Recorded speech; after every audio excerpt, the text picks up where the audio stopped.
Welcome everybody to the show, a really big show of coffee with Knowledge Sugar Guy. And my coffee cup today is Papa Bear coffee cup. Let's say Papa Bear on that side. There's a picture of a bear on that side, and it has Papa Bear on the side. That's my coffee cup I'm using today, in case anybody wants to know. And pretty cool. We'll wait for a while before we get started. We wait for people to show up and say hi. You're already on? Say hi so I know what's going on. Yeah. Hi Steve, how you doing there?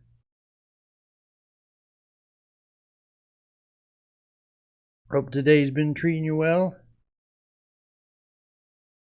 I noticed you didn't have a shoe this morning, so I guess you were off on another venture or something.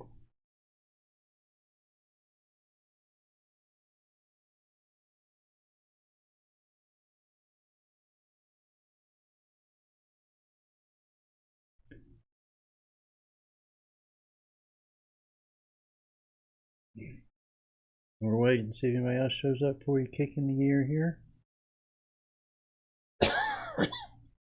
Excuse me.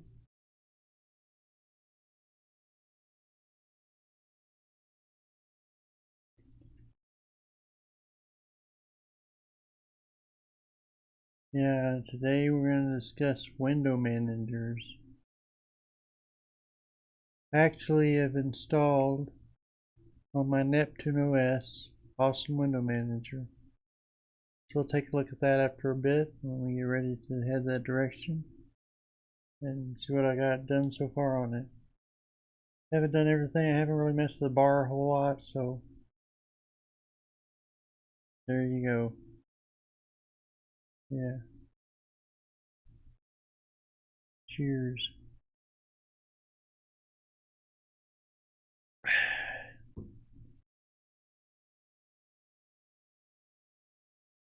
Yeah, Steve, if nothing else today, we might test out zooming or something if I can do that. You have a mind to help out with that? See if this setup I got, my internet connection is strong enough to handle the Zoom call. Well, it can handle one incoming, but I haven't tried it with incoming and outgoing streams happening at the same time, so I don't know how it's going to work.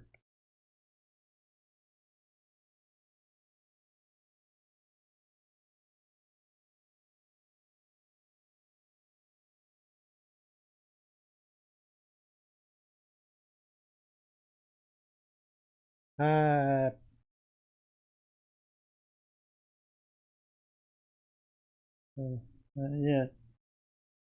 It's most there, but I was blinking. Our window managers are pretty cool, I think. I really like them. Awesome. I'm doing pretty good with it, I think. As a matter of fact, one of the things I've really done with it is I've applied it with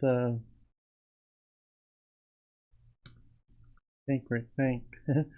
Yeah, one of the things I've done with it is I did the last two videos using Awesome completely. All the programs I need and everything and working Awesome. Right now I'm actually running on Awesome as we stream this video stream.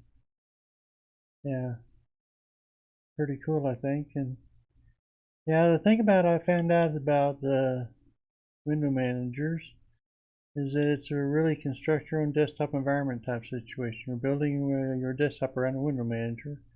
So you add in your power manager, which this is using XFCE4-power-manager for its power manager.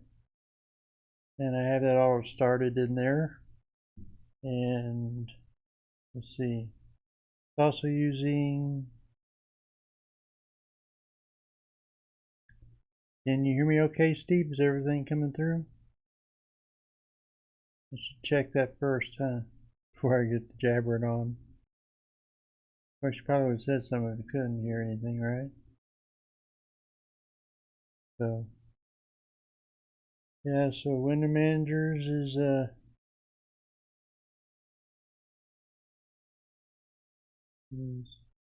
pretty cool, and I've been able to set up. Let's see.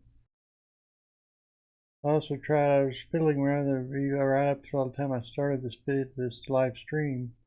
Maybe fiddle around with it some more and see what happens. Might crash the whole system and I go down. So if that happens, you know what happened. But yeah. One thing I was trying to put on there is because the only way to shut down your system from this is to use a Shift Super Q. That logs you out of your Awesome Window Manager, bring you back login screen. Then from there you have to hit the shutdown button and in the SDDM, the display manager that system uses for KD Plasma, that's what they use.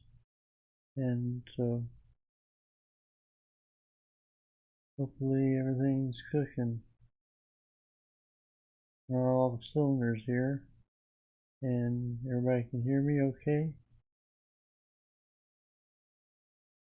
Hopefully things haven't logged down. Let me check real quick.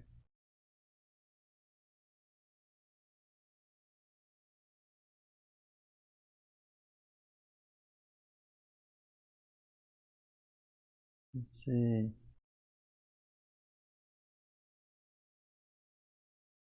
I don't seem bogged down too much. I'm not working so far. I can't tell though if I'm listening to people talk or people can hear me talking or what. So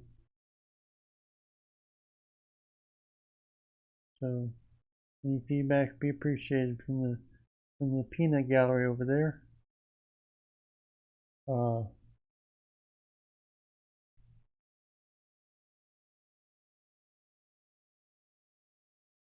Yeah, and let's see. Yeah, I'm kind of doing a bit of an experiment. One of the reasons I think I mentioned maybe one of my videos or something I'm doing this is I'm hoping to find Window Manager that really clicks with me good. Now I've used Qtile a little bit in past time, and I've got to where I can use that pretty well, but one problem I had on here is, and I haven't attempted to do that with Awesome, but is you're able to set different backgrounds on different monitors, and I had problems with that, and then the borking the whole system. I was messing with that before, and so I don't really want to do that again, so I haven't done that. But there's a way to do it, and you should be able to do it okay. You just haven't found out the right combo yet or something like that. We'll figure that out later on, but for now I'm just trying to see if I can use Awesome or one of the window managers as my daily driver.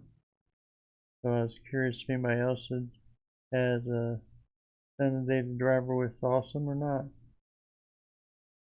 Awesome.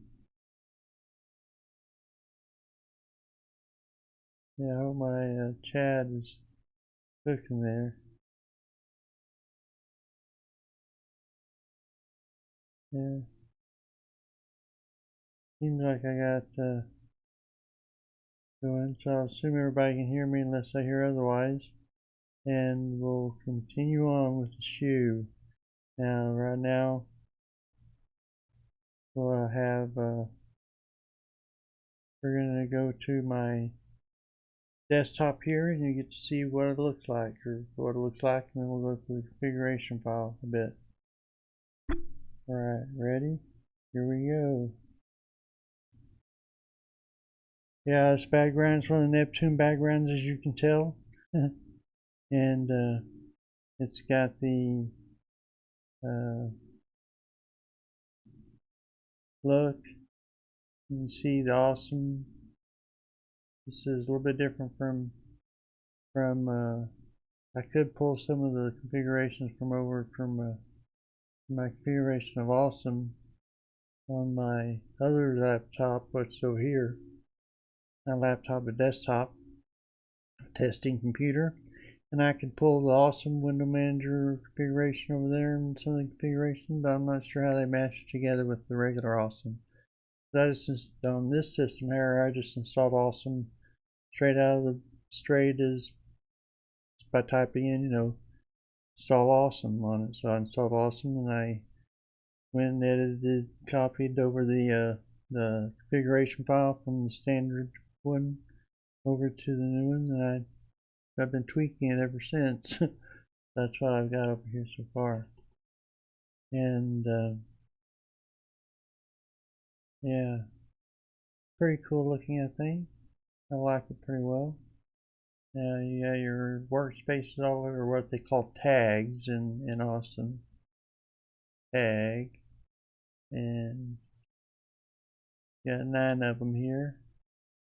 And you got this, I haven't really played with it, like I said, this is a standard Y bar, as they call it. It comes with Awesome out of the box. So you got your US keyboard setting, your date, time, and your configuration with layout, which I got master stack right now. So if I hit open with the little in, that's what I get. Just like that. Now we might just take a peek at a couple of things. One thing we'll do is Neo Fetch. Tells you what computer I got on this is operating on. So it's got Ryzen 3 with Radeon Vega Mobile GFX 4. It's got 4 cores running at 2.6 gigahertz. AMD ATI Picasso, that's the GPU it's running. And there's your memory. I got about 10 megabytes. It actually should be 12 there, but for some reason it only registers 10 of it. May have it not figured. I haven't wanted to dig back into it and open this thing back up and fix it, or deal with it, but that's what I got on here so far. And let's see, there's what I got, Aspire A515-43 version 1.11. It's got Neptune 6.5 on it, 64-bit. So that's what I got cooking on here. Awesome Window Manager. And yeah, it's got this resolution of 1920 by 1080 on the whole thing. See where I set that up, and I set it up so that I can exit out the bottom. Since I got my windows stacked, I got a big one on top of the small one. So my laptop computer screen down below it, and I have this monitor up here. That's what I got there. Now I was going to show you this too, LS block. This is my setup on my computer. Have this in the ME0N1 drive here, which is a 119.2 gigabyte disk. It's one built on the motherboard that you can't remove or anything, so works pretty well so far. Keep your fingers crossed. You notice that's where I got it booting from, Booty 5 right off of there. And the system, and the root system is down here on partition number 3 on that drive. Now I've got this SDA up here, which is another disk I installed in the computer. I bought and installed it. It's they had a spot for one, so I thought, well, I want to fill that spot. So I did. And oh no, this is SDB, which is which one's installed in the computer, not SDA. That's an external hard drive that is on. SDB is the one that's installed on the computer, and it's got 465 gigabyte. I think it's 500 gigabyte hard drive, STD drive, and I got my home pointed at that one. That's where all of my home's at. So the cool thing is, whenever I install a system on here, I got to install it on this drive here. But then once I get done with that, I point the home directory back over here, and it pops up, and I have all my home stuff. So Yeah, I don't even have to back it up, although I do, but I don't have to back it up. I back it up over here on these external drive, which I got my home backups and my system backups on there. That's pretty cool, and it works pretty good. Yeah, you see one of the reasons why I set it up. It's a little bit of trouble, a little bit. I have to go in and edit the fstab file, so that this external disk pops up on these things pretty easy. And I have to also go in and I have to edit point the home to this disk once I install the system. This isn't too hard. I learned how to do that. I have to look it up again though to make sure I know how to do it when I do it again. That is a cool thing about installing Awesome on this system that I already have. They don't have to switch systems. That's part of the distro don't matter type thing I talk about sometimes. Steve, you still there?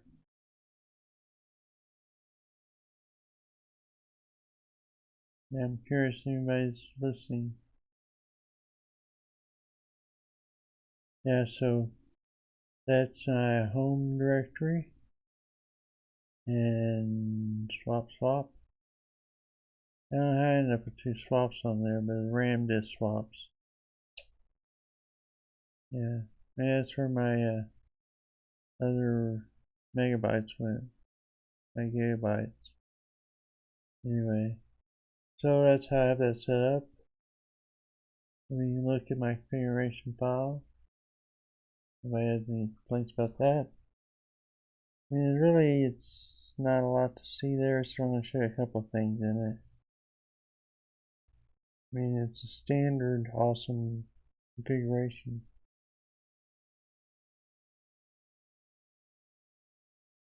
I'm having to type with one hand to keep the microphone from bumping up. Okay, config. There we go.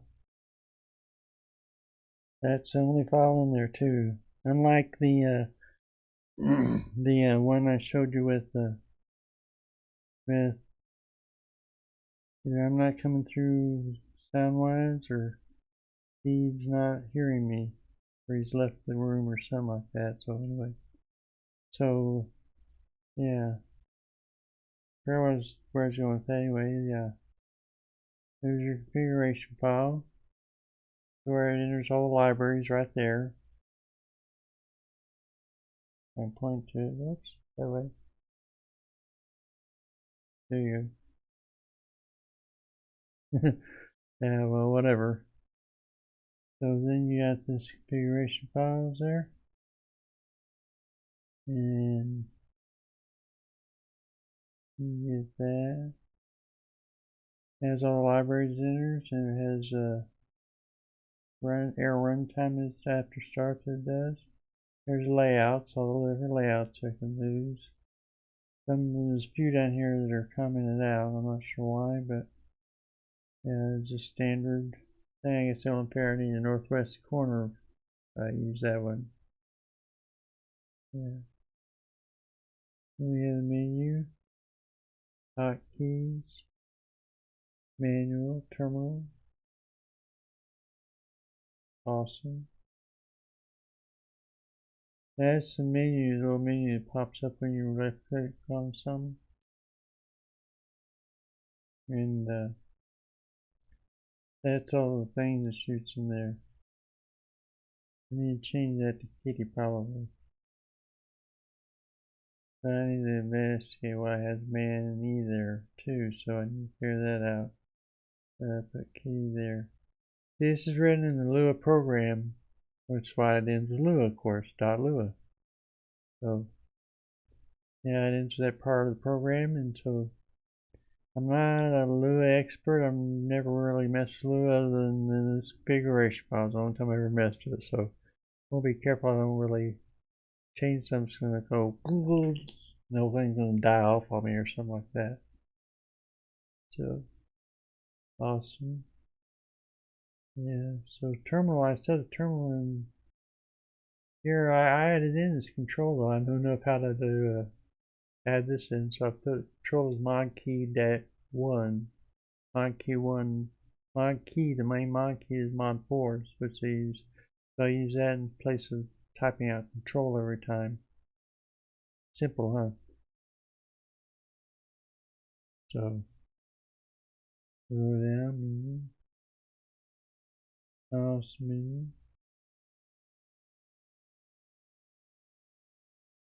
Okay, and here we got, this is where the Y bar goes.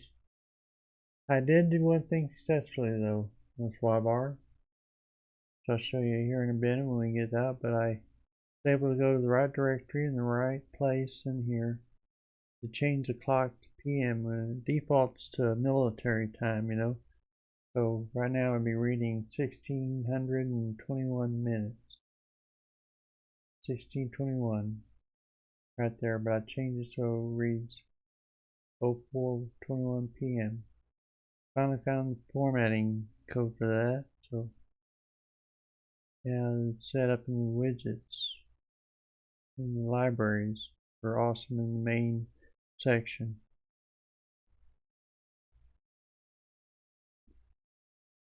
So yeah, that's what that's about.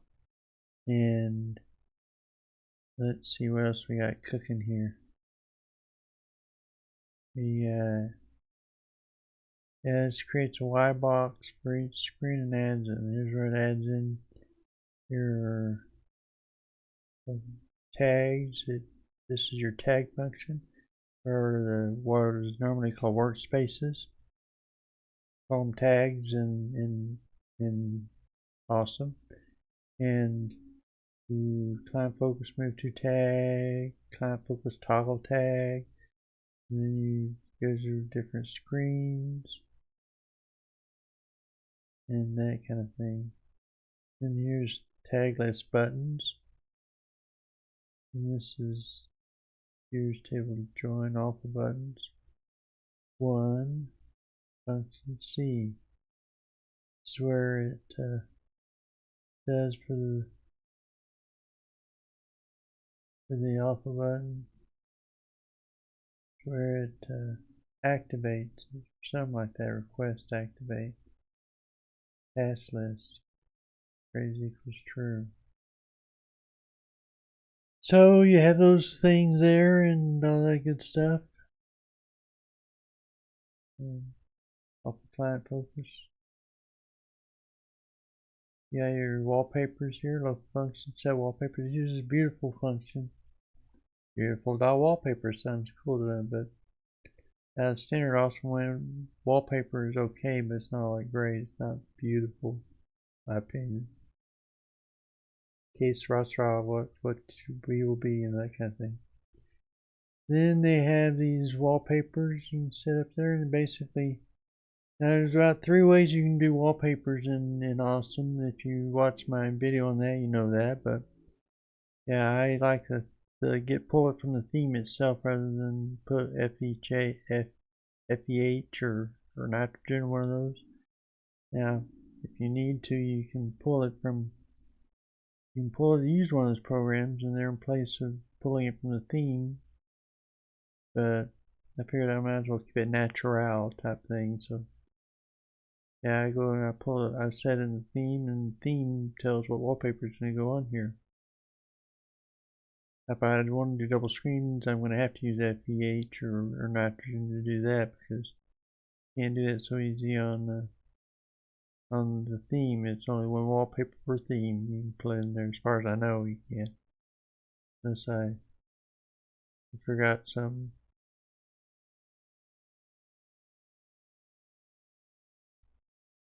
Yeah.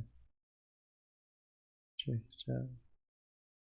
Now here's my stream cooking so far.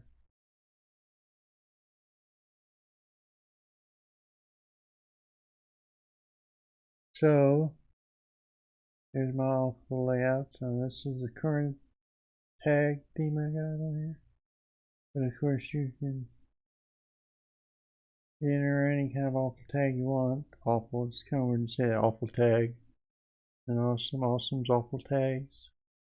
That's awful's the function that does a lot of stuff in here, so that's what they use a lot. So Yeah, I think like if you go to Arco Linux's version of Awesome, or any of them like that, they have a lot of different tags you can use, like the graphical tag that's up there, things like that. Then all you have to do is just uncomment out the one you want and comment all the rest out. So I'd have to invent, or I'd have to copy over some of those alpha tags over here if I wanted to use one of those instead of 1, 2, 3, 4, 5, 7, 8, 9. Bingo, that thing. Hey, then it creates create tag list widget. And create tag list widgets, more tag list widgets. And then you got add widgets to YBox. Some of the things I need to be able to do is add widgets to YBox. It's got left widgets, which is where it tells you what it's going to have over there. So like here you have your launcher, that's probably your menu up here. You click up here, you get a little menu, which isn't very big or much, but it's a menu of sorts. So it only has, like I said up there, it only has Awesome, which has hotkeys, manual, edit, probably the config file, restart, and quit. That's where you restart, quit, that thing. And open terminal. But of course, I want a way I can do it without having to do that. And the menu's not very good either. You can also right click on your desktop in order to get the same menu, basically. So you got all these layouts here. You got your sys tray. Oh yeah, we're up here. My tag list, that's just laying right here. And it's my prom box, which is here. It tells you what you're in. This is bash. It says you're in the kitty terminal with bash. We are. So there. And then on the right side, yeah, you have my keyboard layout. What layout? I'm using US keyboard, so yeah.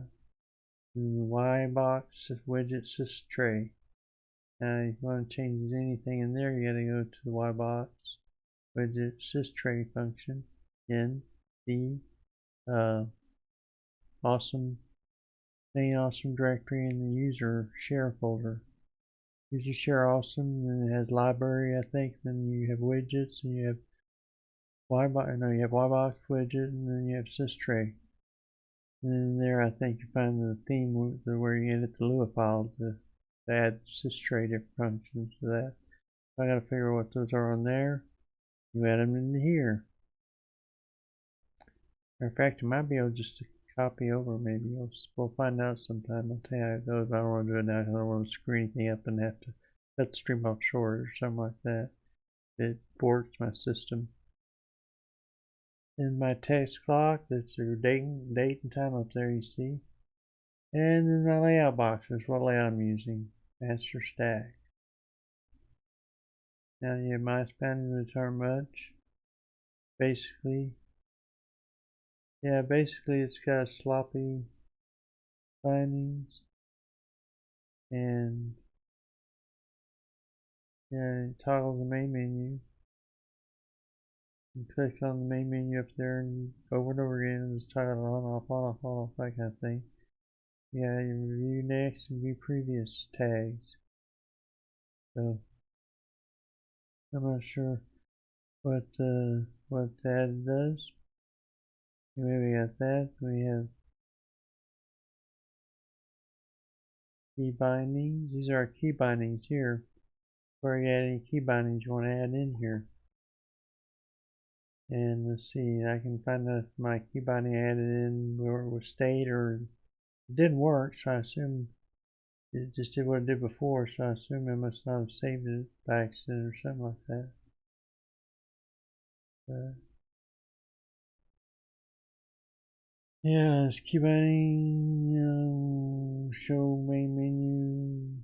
You can also show the main menu by going to mod key W. Mod key W. Mod key shift J opens up Swap with next client by index. I think that's referring to your focus. Is that theme? Yeah. Mode focus. Now I noticed that if you hit mod and O, it'll move a program up to a different screen. To the next screen it says, or previous screen. Yeah, so that's kind of nice. Then, excuse me.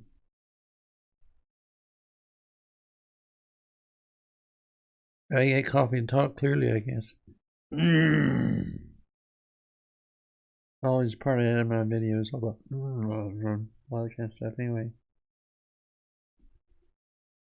so we got this focus on next screen. Yeah, there you go. That's Control J, Control J, and Control K. Mod Control J, Mod Control K will switch it from focus from screen. So if I want to switch down to my bottom screen, I just hit Mod Control J. And I want to switch focus back up to the top screen, I hit Mod Control J again and switch it back. Just toggle it, so to speak. You had more than one screen, like you had more than two screens, you have like 3 or 4 or 5 or 6 or how many ever screens you have connected to your computer. We would just cycle through them like that.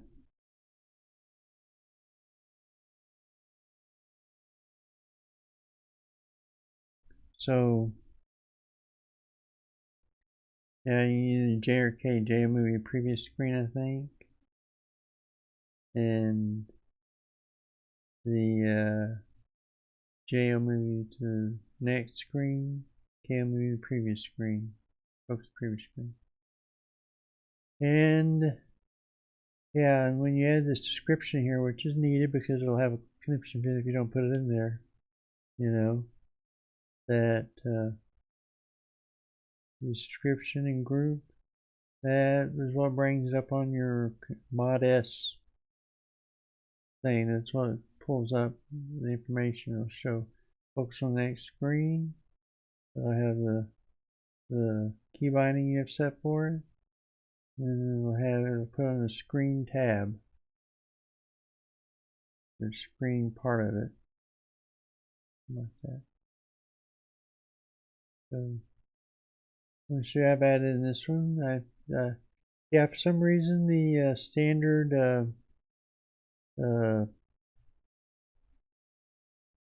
plasma, KD plasma,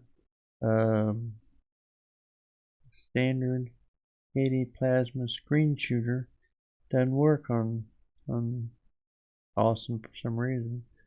As a conniption fit, it'll open it up and show them when you hit take a new picture, refocus. It says up error, something like that. So rather than try and figure that out and all that stuff, I decided to install XFCE on here. Screen XFCE's for screen shooter, and I did, and it runs pretty good. I did a screenshot last time. That's one of the reasons I got my I create my thumbnails with a lot of screenshots, as you can tell by looking back. So yeah, I probably can go through that process too if you want to, if anybody's interested in learning how I go through creating a thumbnail pretty quick and that kind of thing. Yeah, I can go ahead and create one for our next window manager I'm going to demo, review, whatever. It's FEWM. FEWM. It stands for Floating Virtual Window Manager. So we'll take a peek at that next time. But yeah, I usually don't know if I can create a thumbnail at the beginning of it or not, because it makes me wonder if my chat's broken or something. Because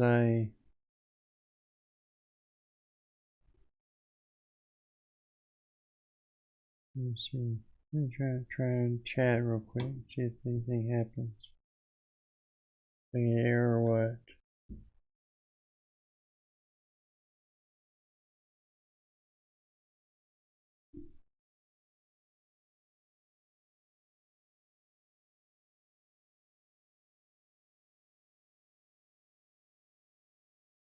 Yeah, that seems to work so far, at least for my end it does. Let's see if it worked over on my main screen over here. Yeah, looks like it did. So, not sure. Yeah, everybody's reading. Everybody's on should be able to say something if they want to. Alright, I just want to make sure that wasn't broken or something. I was sitting here, they were trying to tell me something and I couldn't hear you, whatever. Chats usually work, so. Anyway, you got this, intro app. Yeah, so I put this in. Now, one of the things I've done here is like P, and because you don't want to enter in key bindings that are duplicates of other key bindings, otherwise you'll have problems, you know. I think actually if you enter in one and you restart your computer, your system, yeah, you're here. Dang, you can't type. Well, probably better than me. Sometimes my fingers don't want to operate and do what I want it to do all the time. So, yeah, let's see. Also notice I've opened up a shift O for my OBS Studio app image that I have, and Shortcut, which are two things I use to edit my videos and all that good stuff. Shift B. Yeah, I realized here I had mod key 1 shift in here. That's one of the things I need to check out, is if that works. Because when you do that, you have mod key mod key 1 shift. I realized too late that every time I tried to paste something in the terminal, I bring up my shortcut instead. So I had to change that to mod key, which is super shift instead of control shift, which is what I tend to use for my programs. I have occasionally like to use control shift because my keys tend to be used a lot for other things on the system, especially window managers. So yeah. So let's see.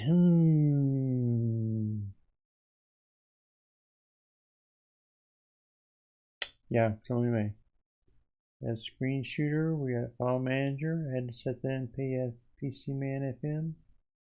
Basically, I wanted something light to run on this, so I picked that one because I know this comes from the LXD. My time in LXD, I used PCFM Man or PCM Man FM. And it's kind of hard to remember that, but yeah, so I use that. Video editor. Oh, there's where you quit awesome. Say quit awesome, huh? Awesome quit. Yeah, that's how I was having to quit. I had like I want to shut down and reboot, restart. Of course, I could hit the terminal, I can just hit reboot, and then I could type in reboot and it reboots. But yeah, but I have a script that I use to log, that gives me option to log out and stuff like that. I wanted to use that instead as a way to do it, to make it more unified or something like that, instead of having all these pieces all over the place, you know, that kind of thing. So my eyes tend to water sometimes. I'm not really crying. So anyway, yeah. One thing I try to do to see if I have it still here or not or what.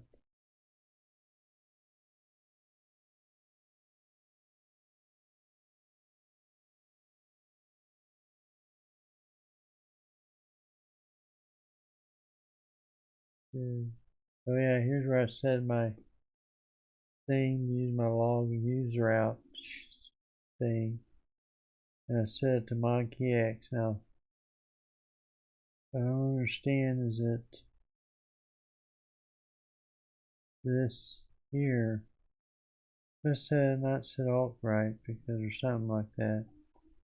Because I had to add this in here because this would conflict with this. If I have two mod key X's, I put alt in there, if that would solve a problem. But it still didn't do anything. Mod key X still runs this function, which is the run Lua code function. I'll show you that. And see it says run Lua code, so I can run Lua code up there. I'm not sure exactly what that is or what kind of Lua code I want to run. So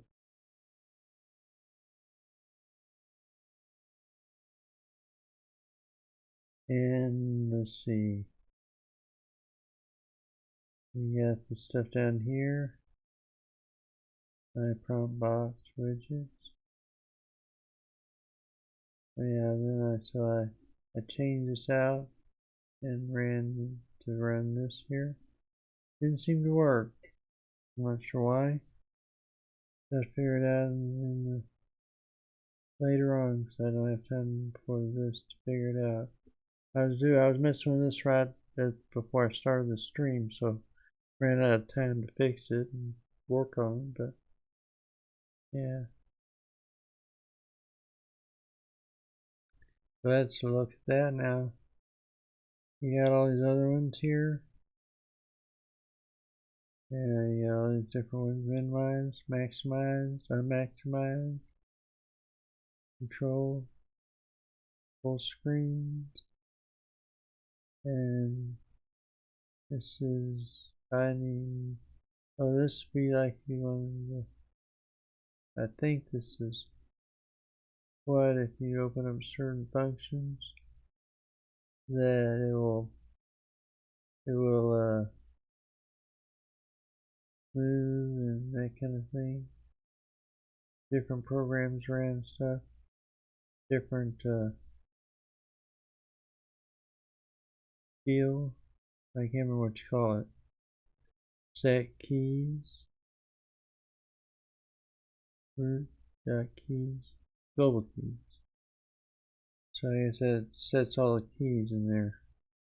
You got your rules, which rules basically tell you what things you want full screen, what things you want floating, those kind of things. So it tells you what the rules are. So for certain like Tor browser here, class equals Tor browser, and needs a fixed window size to avoid fingerprinting by screen size. Interesting. And there's Blue Man Manager. Yeah, I can.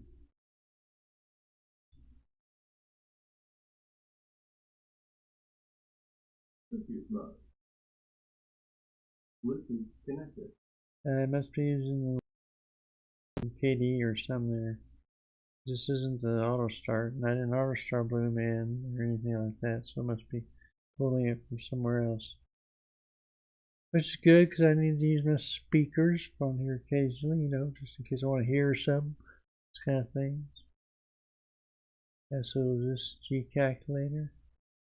It's all floating clients. Anything listed in here will tend to float. That's if you want to do a certain thing, you put it in there. You want it to float always, no matter what layout it's on, that is. Okay. Now here's where it sets, see if you uncomment this section, it will set Firefox to always map on the name tag 2 on screen 1, which means always be down here on the bottom screen. And it would be name tag on the second workspace or tag. Every time you open up Firefox, you go there. I think that the focus follows it, so when you open up there, it'd work, but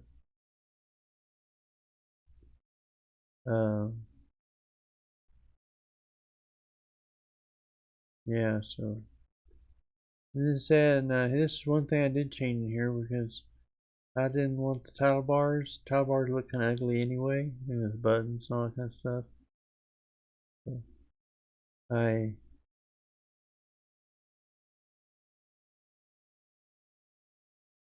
so I put it down here, the title bar, it's false wherever it goes here. I'll find it. Oh, right there. And I'll put it somewhere where I put it.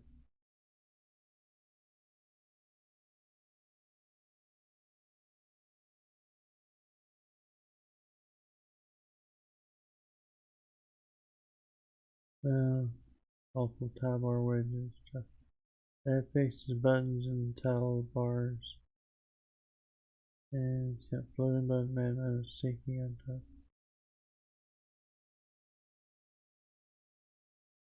That sets tile bars. Must be there. Oh, there it is. This enables sloppy focus, so focus follows the mouse. That's not it either. Yeah. See you down the end of the file. Now I'm trying to see up here where I set that tile bar to be false. These say raise true. Obviously, I don't have a tile bar on here. And if I don't know, I don't have a place where I can hit a close button up here with my mouse or something like that. And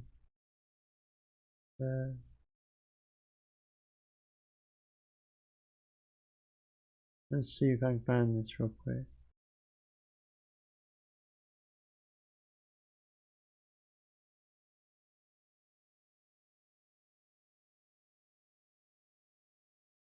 Excuse me while I search for this thing.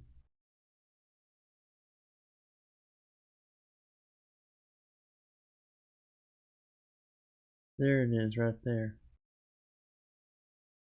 It's referred to add tile bars, normal clients, and dialogues. That's enabled false, I put there. So it was true originally. That's how Awesome does it out of the box. How they do it out of the box is they have the tile bars enabled, and it looks kind of ugly to me, but plus it takes up more screen real estate than it needs to. So away with the false. No longer enabled.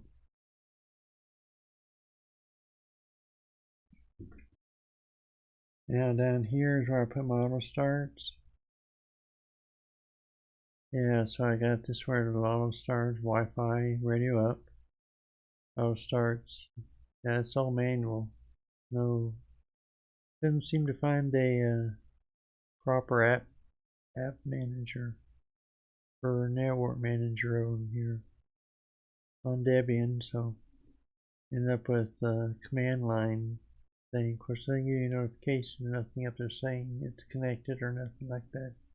You can click, so far it's worked okay, but there'll be a time when here's where I activate the XS4 Power Manager. Here's where I set my screen. Yeah, so output HDMI H1, that's the main screen you're looking at here. My big screen on top. Mode 19 by 1080, 1920 by 1080.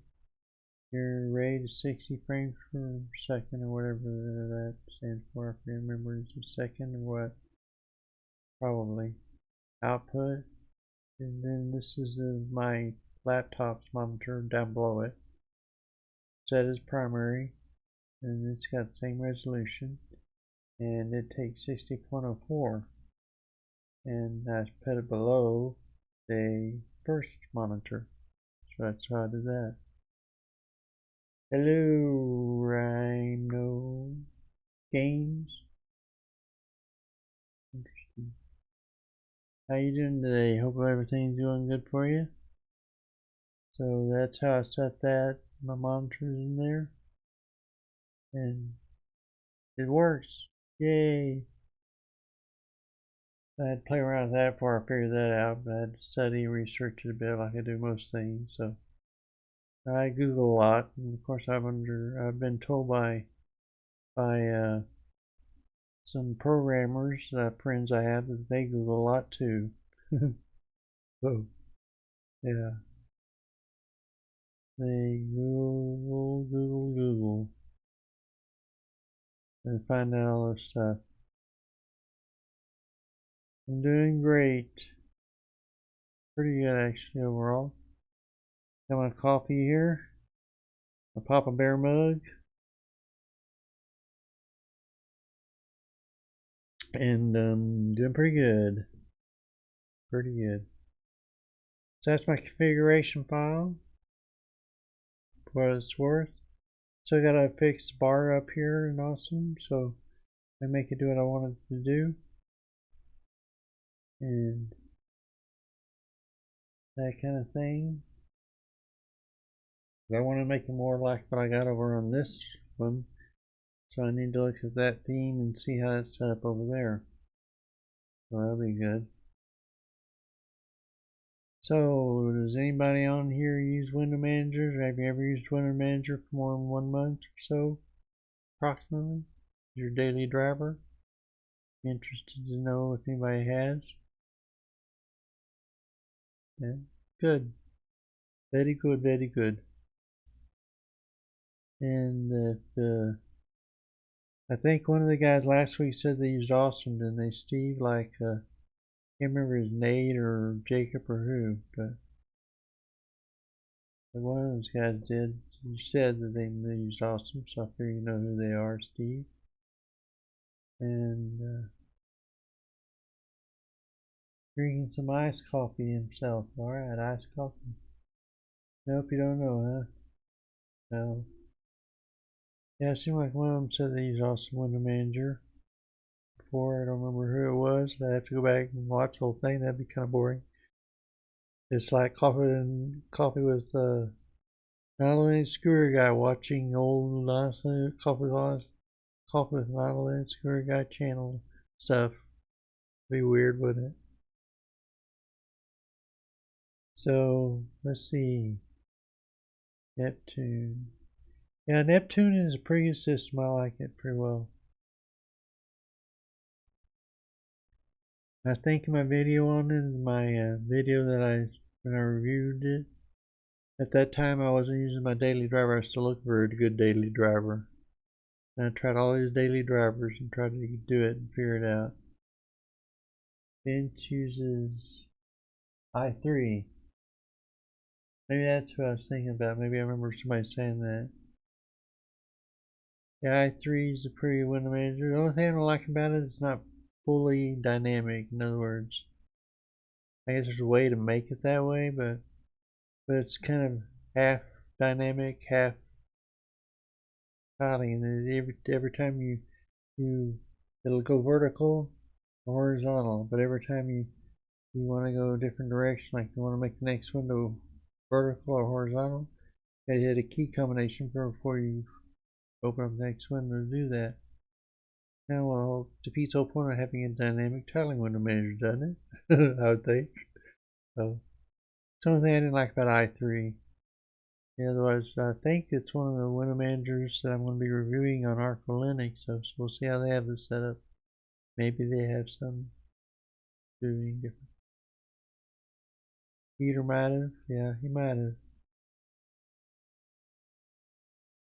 Yeah.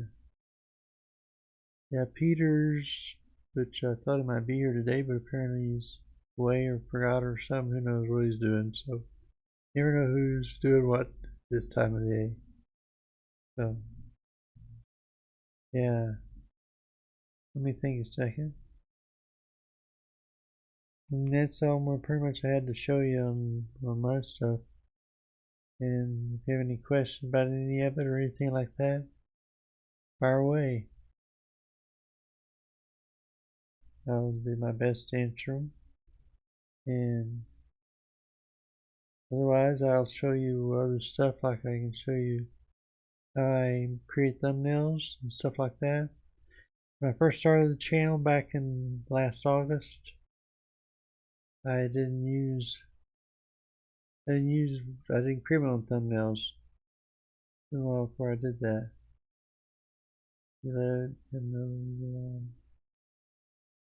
Probably tied up or something, can't get away right now. Who knows what it is. Yeah, I'm sure he'll be here eventually, or next week, or next year, or who knows. So, we're glad all y'all guys are here, both of you guys. Yeah, when I started my channel, I didn't create my own thumbnails because I didn't know for sure if I could. I got pretty good at it, but once you get a system down and stuff, then it gets easier. You can crank them out pretty easy, you know. First, the biggest thing is come up with a concept, you know, of what you're going to do. Most of the time, for most of my desktop reviews, I take what I try to do is I take a more unique desktop, one that everybody else doesn't do, you know, for the thumbnail. Like for Guru Linux, I think my first one on that was I did one for the Qtile J menu or something like that version of Guru Linux, and they had a certain picture on the website, so I took a snap of that, expanded that out to big size, and created not a bad thumbnail off of it. I thought it'd be good for that purpose, and so that's actually from the website. You know, it's not me doing something different on there. So yeah, and then I had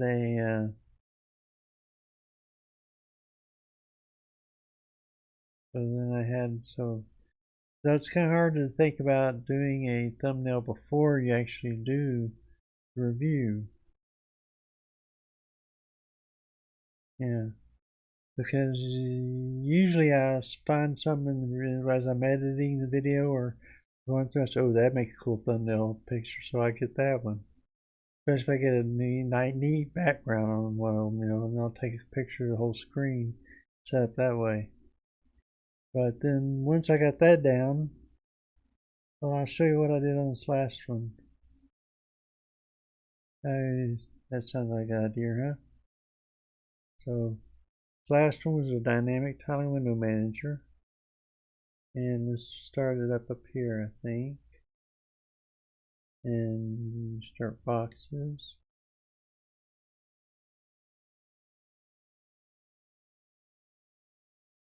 Here's my Arco Linux installed. And wait for that to boot up.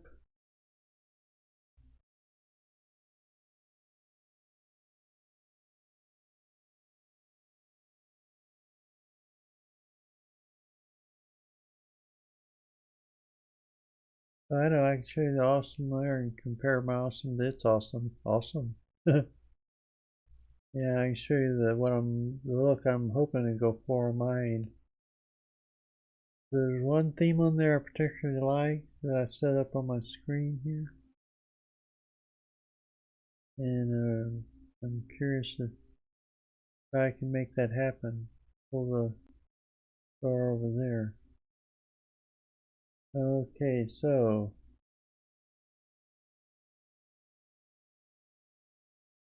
yeah, awesome. BSPN, CWM, and DWM are all ones I've reviewed thus far, and the next one's FDWM3.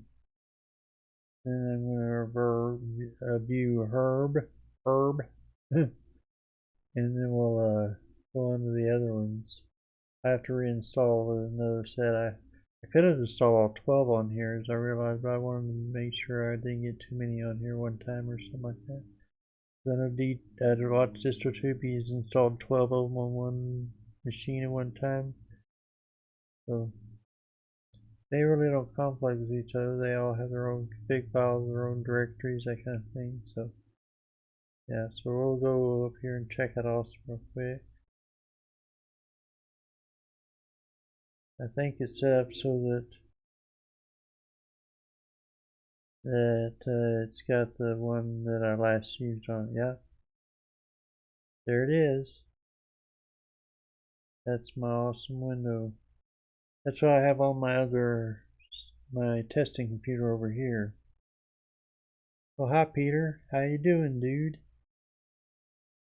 The bath saw Steve's wisdom. Be glad I dressed. That's good. Need coffee though. Go get some coffee. Yeah, coffee's important, you know. So my other cup says everything's possible with coffee. Something like that.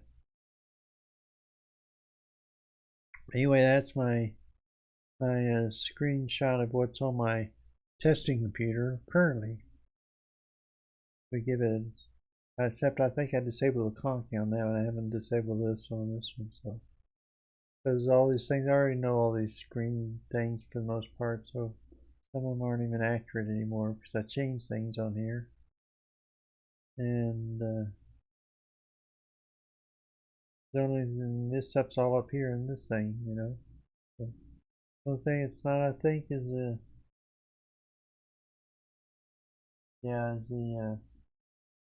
which is what's up here. It's got the memory and it's got that's volume, memory, RAM. Here's connection or something.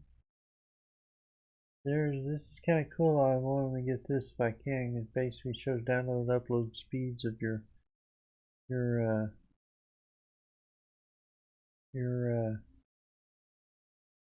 thing up. Well, I think you can put on most distros. I know Arco Linux has the probably as far as out of the box type stuff. I mean, this is Arco Linux awesomes here. Now the default one I think is a different theme, which let me show you here.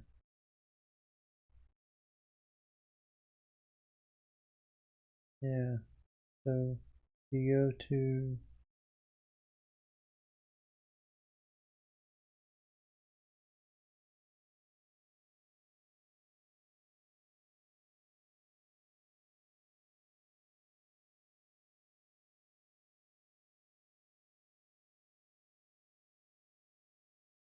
OME.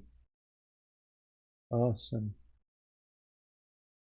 Now, yeah, see in most awesome configurations, you just have the configuration here rc.lua, but they have all these other things in here that kind of patch it up a bit, and you have all your auto start things in here. They have a auto start and auto start section of RC Lua that starts this file here. It's basically a script file, so most people know how to edit script files, you know. So there's a slide delay on the typing, that's why I keep messing up it all.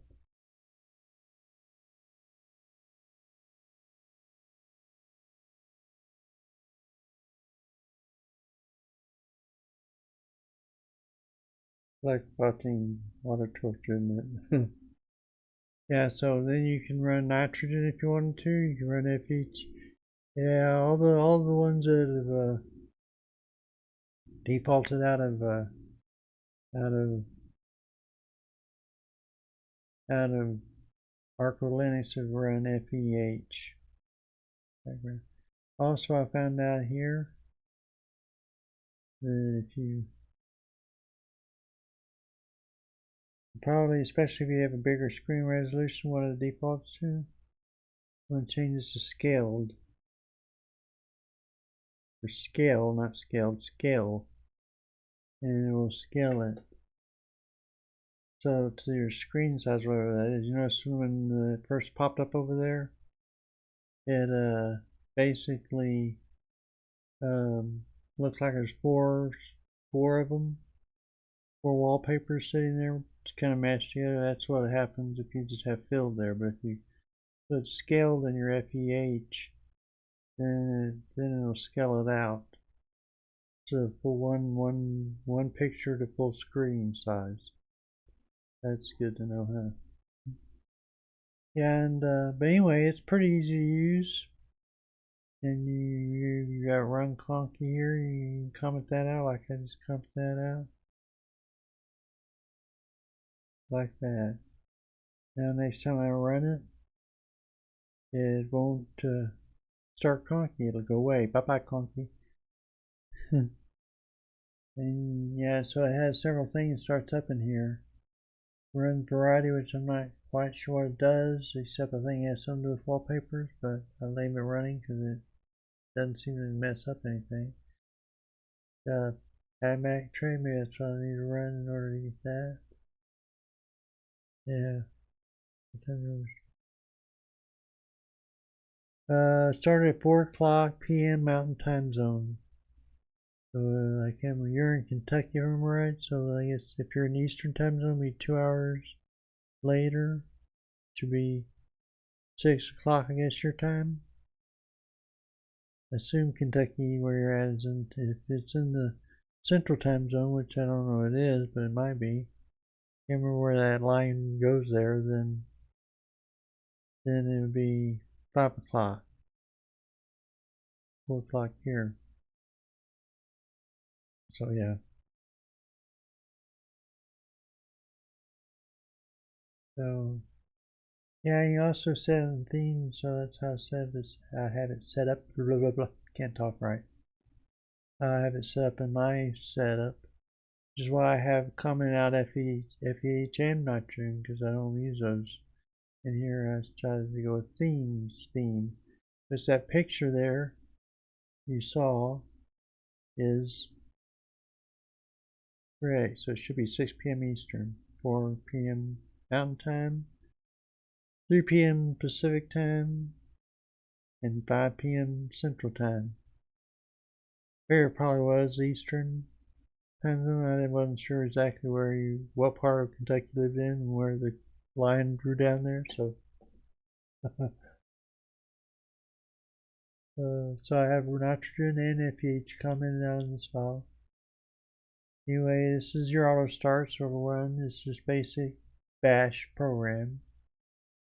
And notice I even have it set in here since it doesn't automatically set it the correct thing.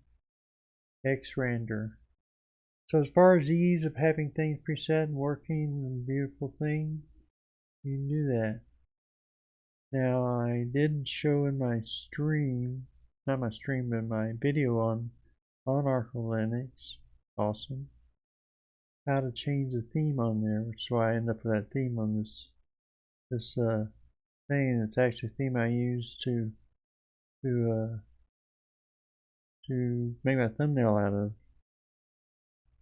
So I took a screenshot of that. Let's see, save, exit. Now next time I start on this, I should get rid of conky. Which I got over here. This will go away. Bye bye conky.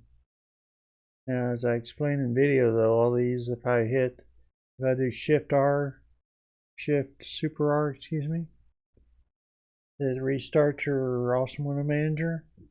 Then all these fonts get real big up there. Boom. But this will go away when I do it. So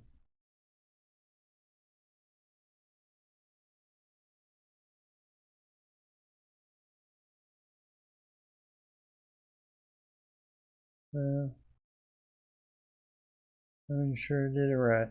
Anyway, we'll log out real quick. Log back in, see if it does it correctly. So I always do this so it's not too hard.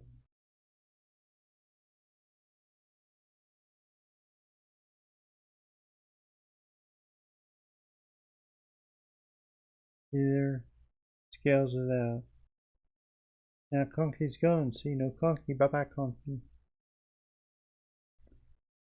So that's how you can set things. If you want to use FEH or nitrogen, just uncomment out those things.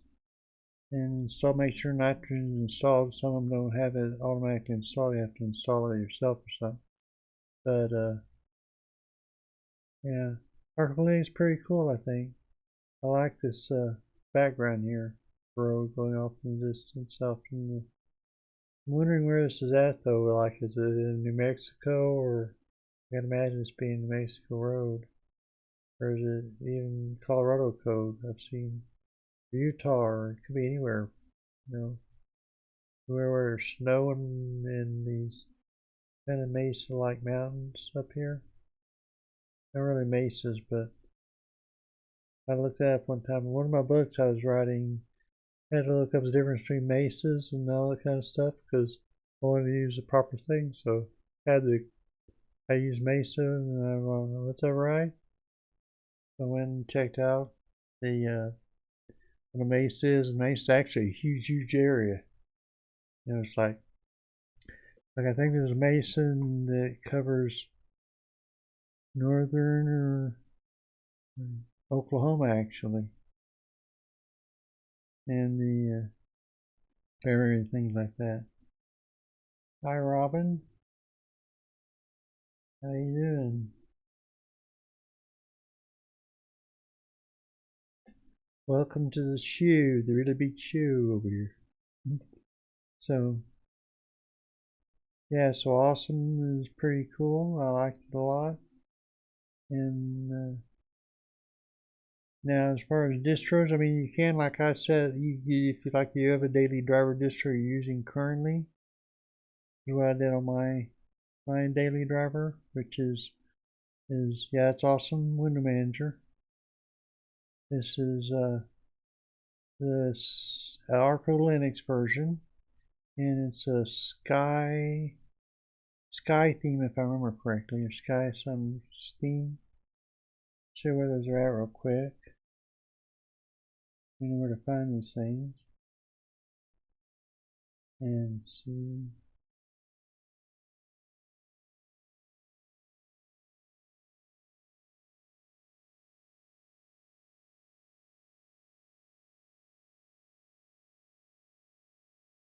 And you see the themes directory down there, so you go there.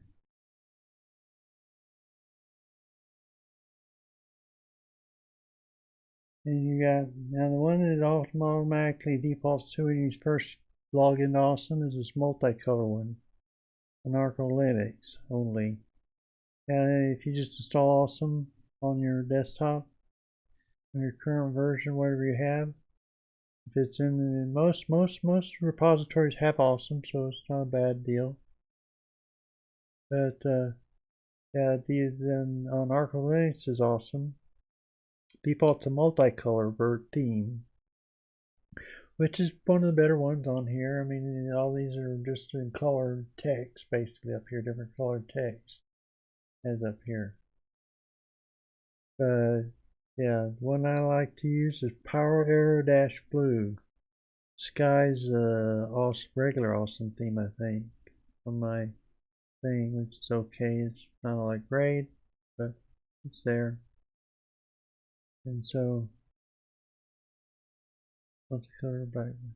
Blackburn has a cool now. You have to go in. You have to in Blackburn. You have to edit the theme Lua file, which to take out the comment on the window manager. I see how I have this set up. But I see.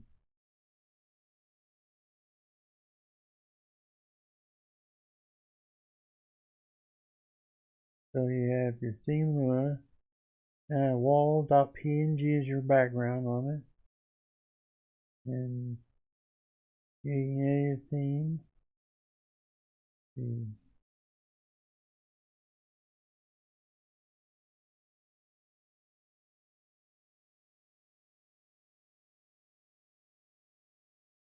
Okay, so you edit your theme. Here's where you change your fonts. You want to change your fonts to the theme. There's where you can set your wallpaper. Now, see, this is commented out by default. I don't know why the other one wasn't. I don't know why I didn't bring up a background. That's why when I first started up on Blackburn, the whole screen is black. I was going, what? It says it's Blackburn, but I didn't expect a black screen for background. So I know it's actually got a pretty cool background with it. All you have to do is just edit out this theme here. Yeah, in Lua they have 2 dashes as a commented out section. So just edit that, exit out,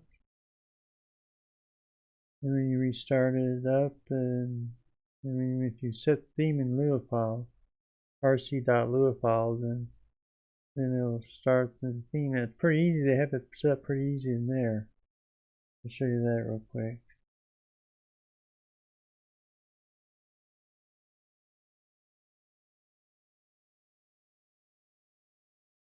Okay.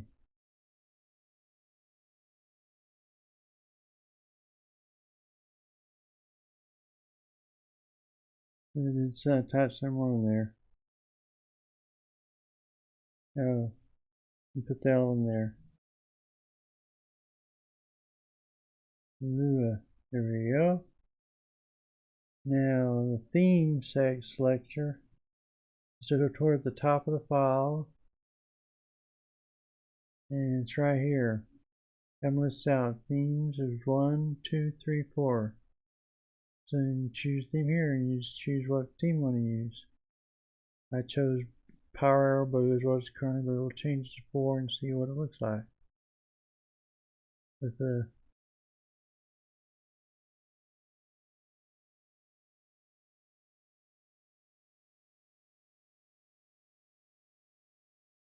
you get a picture what the differences are.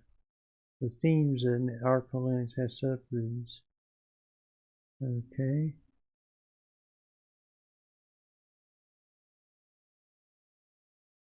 Yeah, that's part of the issue. Now you can pull up and get your applications, Alt key.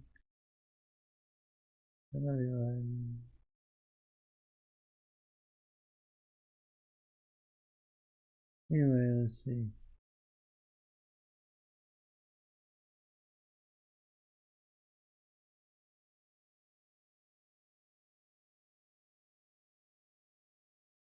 There's a lot of options here. Anyway, this is brought up by hitting Meta key and Super.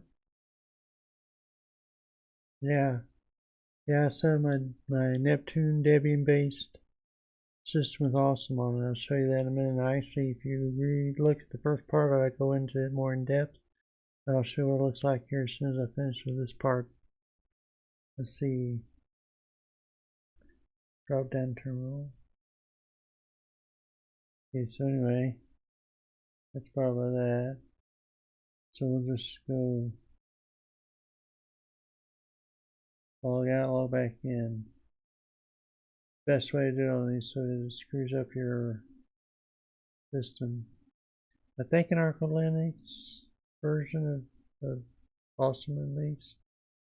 Some use Control Super Key X or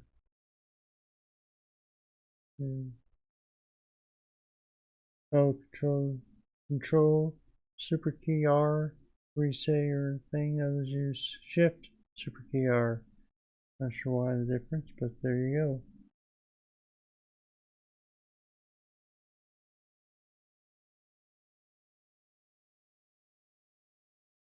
Let's see. And we've got boom, boom, boom. There's your what it looks like on the Blackburn time now. And notice these are real small up here. And it seemed to be particular to virtual machines, at least when I installed one on a testing computer on the actual computer over here. These appear to be the right good decent size, so you can see what it is. These are my Awesome keys up here. Awesome window up here. Yeah, I don't have it all fancied up because Awesome doesn't come with those. Yeah, the themes that Awesome has just use the same standard Y bar up here information. Doesn't really change on. You have to go and tweak it yourself and do whatever you want to on it. What is the best virtual manager for Arch, Rick? Virtual manager? You mean the virtual machine, or are you talking about display manager and stuff like that? I mean, a lot of people use virtual boxes, which is pretty standard. I'm not using that. I'm using boxes, which is short for gnome boxes.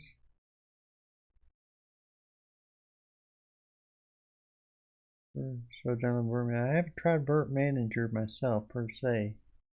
What I've done is I've been using gnome boxes. There's some tweaks and stuff in there that isn't as good. The main problem I had with virtual boxes was that I started complaining about needing signed kernels. I looked into it, thought this is beyond my pay grade. But gnome boxes seems to solve that problem for me and work pretty well.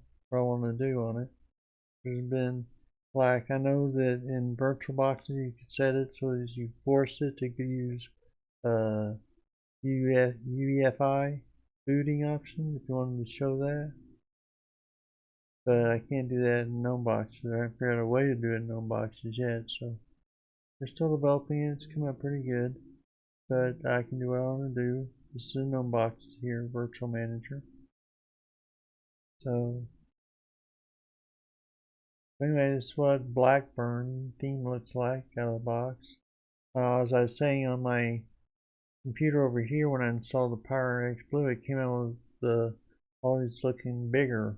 But maybe a virtual box is consideration when you install this.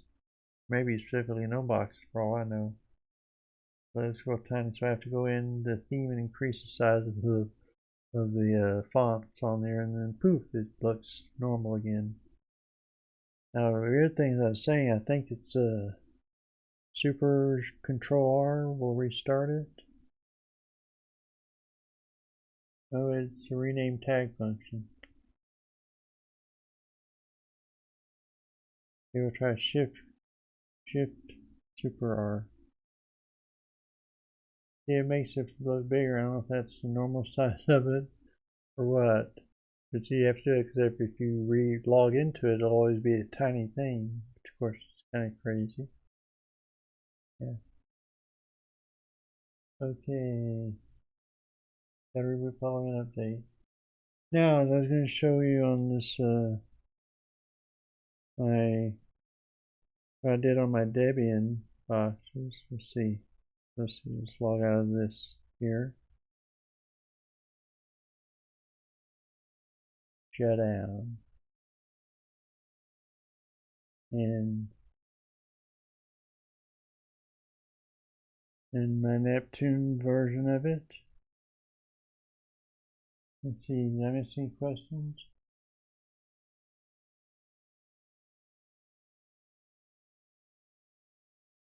I think yeah, this is my Debian version, Neptune OS, which is based on Debian, and so I pulled it from a repository. I just installed, I just did sudo apt install awesome, and installed awesome on there. Then I had to go in and copy the RC Lua file, which I have also, I have locate on my own here, locate. I just did RC Lua. And I found out where they put the Lua file, which is in etc xcg awesome, not dash, but / awesome / rc.lua. And see, I copied over to my config, then I saved it, and I had a previous one saved apparently another time from another deal, and so then yeah, it's something totally different. This it's an example of RC Lua, but it's not, doesn't work very good or something like that. I had some problems. So one, you want to switch, you want to copy over to your config file, the config and awesome on your on your desktop to do that, or in your home directory, that is. And that's what it is. Hi, Robin, back. Welcome back. Welcome back. Not used external tools.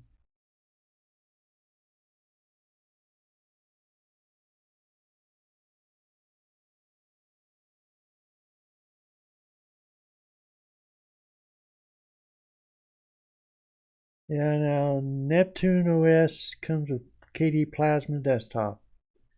So they don't actually have an awesome installer on there. So all I did was once I instead of changing my daily driver to get awesome on there, I just installed it and copied it over this RC Lua file over to there. Then I used one of the awesome window managers. Yeah, you can go into themes. Let's see. Yeah, to get your theme directory though, because the only thing you have on your big file is the RC Lua file, big file. You get your theme. That's why Arca Linux makes it so much easier in this regard. But share. Thanks, share awesome. Yeah. Here's where you find your themes, you find your libraries, your icon sets. So now standard, this is standard, generic, awesome installation on my Debian. So, and that's default is one of the defaults too, of course. You got DTK, Sky, X Resources, and Zenburn. All of them had maybe different backgrounds, like the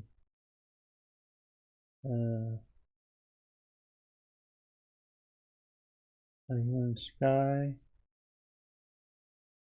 You had your layouts there, awesome icons, Sky background PNG. That's your background, obviously, and your Lua theme. If we edit using Nano,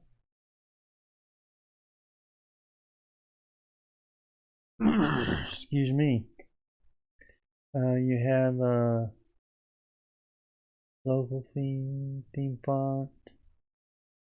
Yeah, that's where you can change your font. If you don't like how small the text is, you can make it bigger. And generally like to increase it to 15 to make it better. I increase it, as you can probably tell a little bit, because 8's kind of small for me. My eyes have to squint, look up there and go, what the heck is that saying up there? So I put it on the thing, 12 at least, maybe 15, I don't remember what. But I think I just used the default and modified it somewhat. So, yeah, and then here's your theme. The wallpaper is where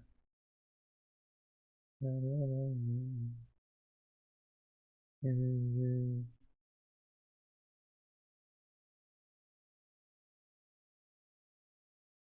Awesome. Wallpapers are right here. Yes, this is where you change it. If you wanted to, you can just insert in here any spot where you have a picture, like you have one in your directory. You just type in there, take that out, and you can type in. Let's see. How about well, it won't work. I don't think it'll edit this, but I'm not intending to change it actually. But if they wanted to do pictures. Let's say you had a photo in there you wanted to use, like say Neptune. I spelled Neptune right. JPEG, say you had that there, then you saved it, and you go to that, and that'd be your new wallpaper.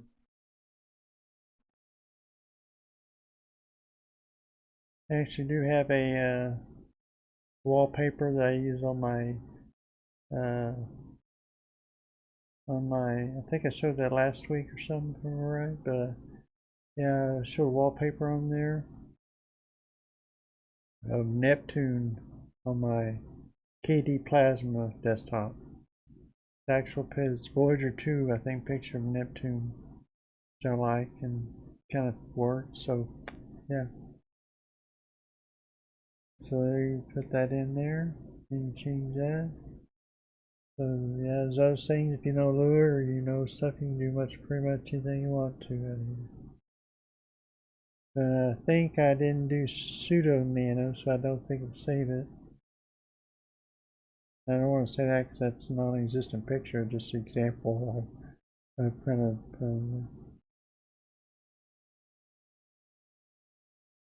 Okay, then I'm going to show you some. I don't remember what I was going to show you now. Oh yeah, I'm gonna.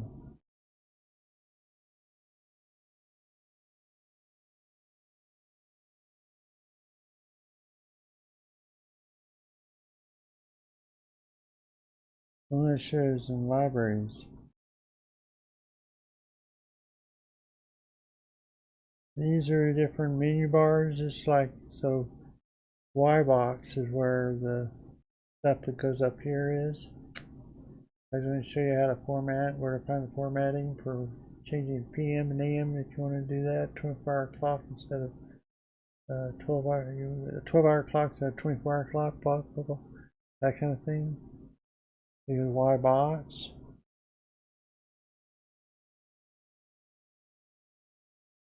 Then you go to widgets.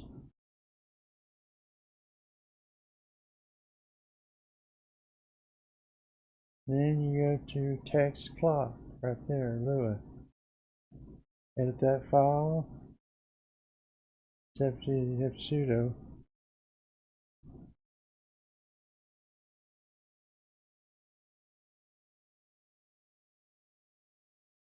And my password is. I'm actually going to change things, so I don't know why I need those. For example.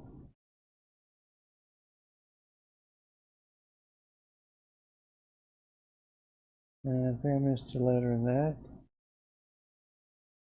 That should do it. Now I'm in there. Now let's see. Yeah, you have to find the format.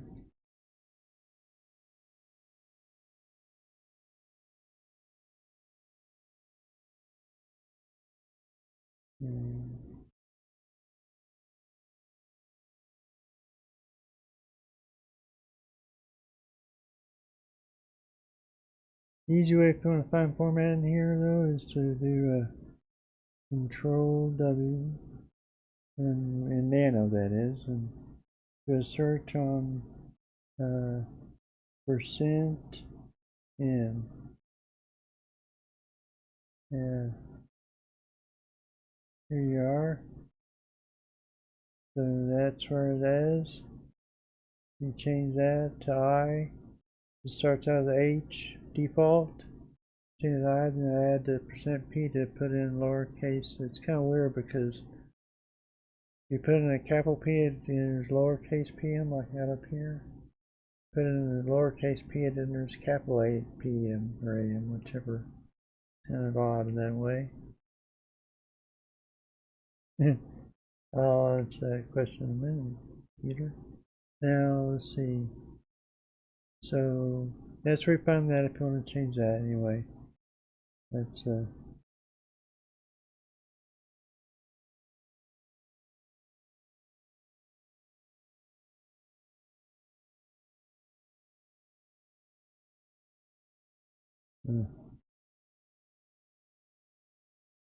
you go.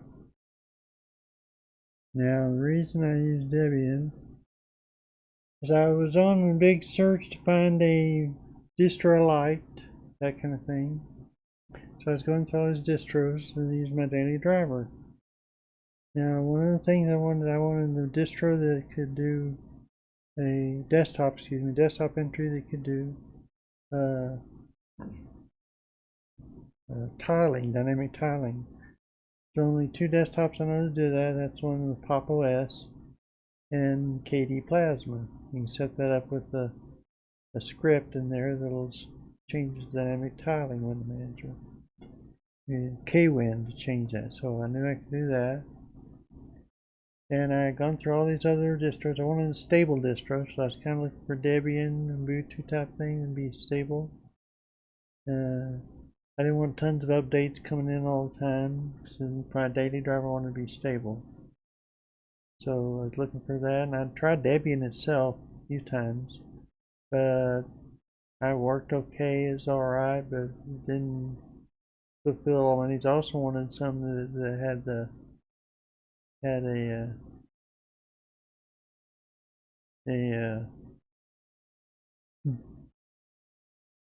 yeah, wake up, Rick.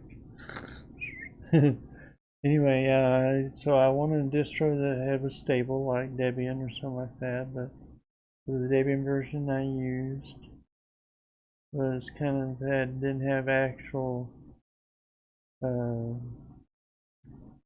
not bleeding edge. I wasn't looking for bleeding edge. I tried testing Debian for all that crashed and burned on me a time or two, where I gave up on using testing Debian as my daily driver. Yeah, but it had and I'm wondering if Bullseye if that's changed, but yeah, they had a different change in the GPU, GPN or something like that. For the key function where you had keys in, they changed it in Bullseye version. But I noticed even lately I've had problems with that, so anyway. But the main reason I chose Neptune is because I created back in as a teenager, I created a whole comic series based on Debian. On Neptune. I really liked Lost in Space back in the day, so I was into doing duplicates of stuff like that. So I created Neptune 2, which I have a copy of it up here if you want to see it. An old copy I made. I think I made that when I was either early college or late teen, something like that. It's the only comic I have of it left. So, and I also started a series. I think I published one short story based on Neptune 2, in which I changed it for some aliens instead of my stuffed toys, which I had. My original comic, I had a teddy bear that I liked named Charlie. Had a ant named Jim, who's a doctor. Lots of hands makes you good for doctors. And I had a big mouse with big ears named Timothy that I used. And I had a rabbit named Peter that was kind of the Dr. Smith of the whole story. So, yeah. Except he would sometimes do things that would actually end up working out. So I had an affinity for Neptune. That's why I had that screenshot of Neptune, which I've used on as wallpaper before, long before, even on Windows. When I was back on Windows days, I was on my wallpaper, had that wallpaper on my computer, and yeah, pretty cool.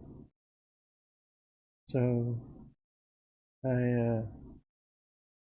so when I saw there was actually a Neptune version of Debian out there, oh wow, I got to check that out. So I did a whole review on it and that kind of thing. I installed it on this computer here, my testing desktop, and installed on there. I was talking through all these other ones, looking for the perfect distro, which you're never gonna find, but yeah, you have to tune them and personalize them, customize them to yourself. So, a lot of them you use out of the box as they are. It's not that big a deal, but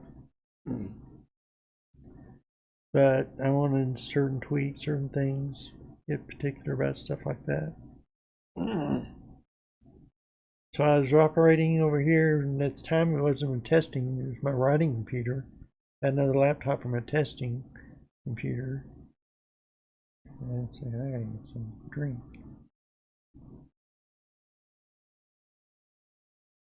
I feel like I got stuff sitting on my vocal cords, not letting me stop right. Anyway. Yeah, let's see. Updating Sally investment on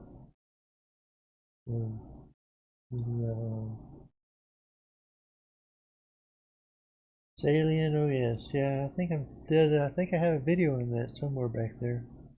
I know I've tried it out before. I'm pretty sure I have a video on it. Must have. So, yeah. Salient OS. It's a. I don't remember much about it, but I remember doing a video on it. I have to look and see what happened on the video. How well I liked it. But yeah, I think I actually had it installed out at one point out of my computer out in the living room. Remember right? For the family to use. Actually, I thought Salient was an Arch-based system, but maybe I'm wrong. Let's check this out real quick.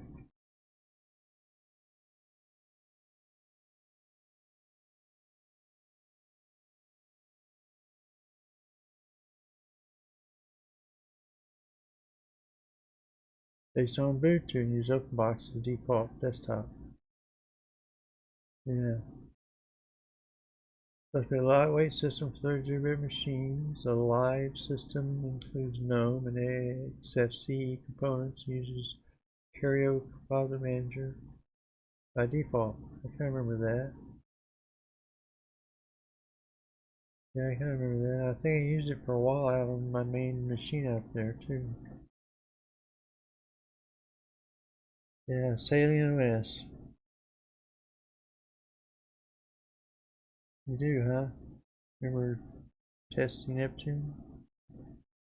Yeah, I think I did in my new user reviews. I don't know if I did Salient in that, but I did Neptune in there first. And I found it at that point, I thought, wow. And so I thought I'd just throw it in my testing. Crunch Bang. I'm not sure I like Crunch Bang, but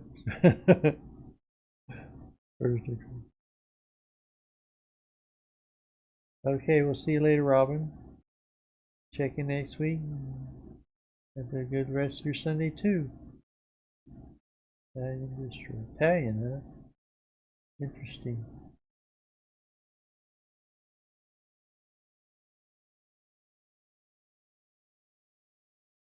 Yeah, so I've got a Salient OS. I've used it before, but I don't remember. I think I have to look, but I think I have a video of it back in the day that I did upload it to my. Yeah, I'm pretty sure because the name sounds too familiar for me to not have done a video on it if I heard of it. So yeah. So that's Salient OS, so now, or at least what Watch has on it. Now this says up here it's Ubuntu based on Ubuntu. It says it's based on Debian, so you might be correct. Of course, you don't know what that means because they may have changed one. That may be old information. May have been based on Ubuntu at one point, and then they switched over to Debian. Who knows?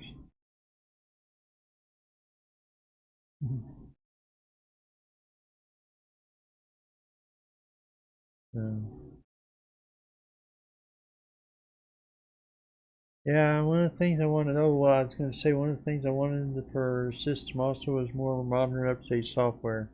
So I didn't want bleeding edge necessarily, but I wanted something more modern than just that. And I like KDE desktop pretty well, so I was going with that. So I can work with KDE pretty well. And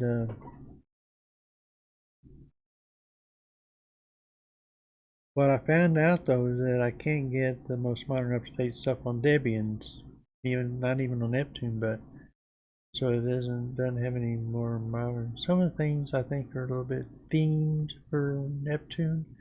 Like I noticed uh, LibreOffice Writer and all those kind of LibreOffice stuff seem to have the standard theme now. The theme you get with Neptune out of the box is pretty cool, I think. I had it on my here for a while before I switched over to uh, my just my space themes that I use instead.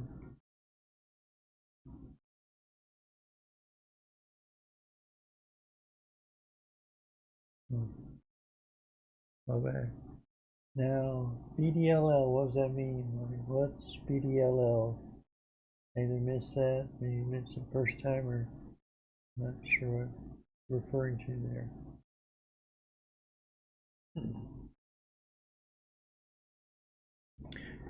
Anybody who looks at these later on may wonder too, what's BDLL? Why don't you ask them what that meant? So,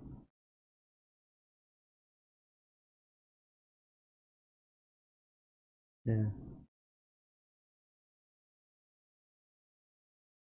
So this is one of the Neptune backgrounds on there too. It's on Neptune, obviously. So it's just kind of spacey and looks kind of cool, I think. I think they call this Neptune over Earth or something like that.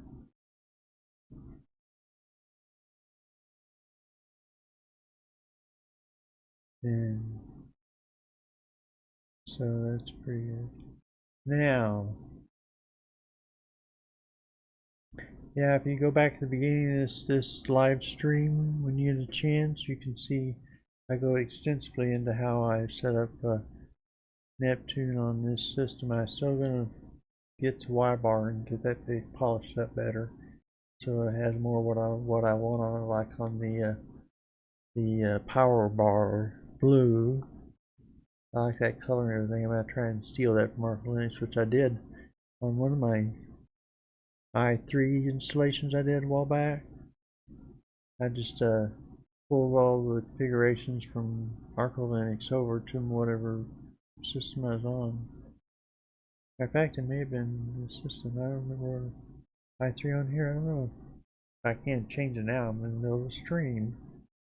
So I think I have installed on, may have installed on this machine here that I'm on. So i3 and I remove the configuration files. Well, I know how I can check for that. Let's see what on my i3 in here. Where I installed one computer. I don't know if it's this one or not. It may have been pre this computer. So I'm sure the config files are still there though. So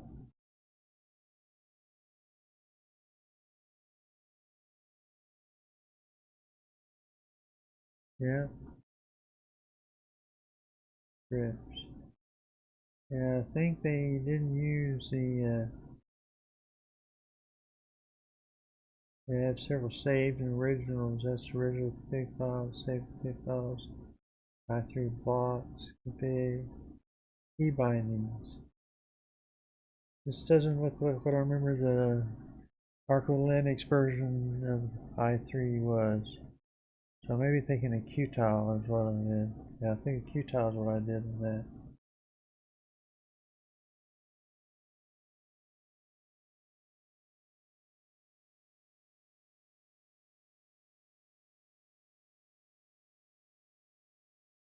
Oops.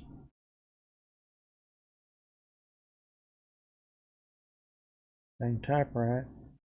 There's no Qtile directory. I thought I had a Qtile in here. No, maybe not. Maybe on my other computers I did that on. Pretty sure I had SanOS installed on one of my desktops, so on my other computer out there for a while. Big Day Linux. Oh, okay. Big Day Linux Live. Saturday night. Let's check that out. Here's how children met Steve. Cool. Excelente. Bunsen labs. Yeah, I think I've heard of Bunsen labs. I've seen, I think, maybe a review on it once or twice. I think maybe Tech Hut or one of those guys did it. I remember somebody did. Maybe it's DT. It sounded like something up his alley. Anyway.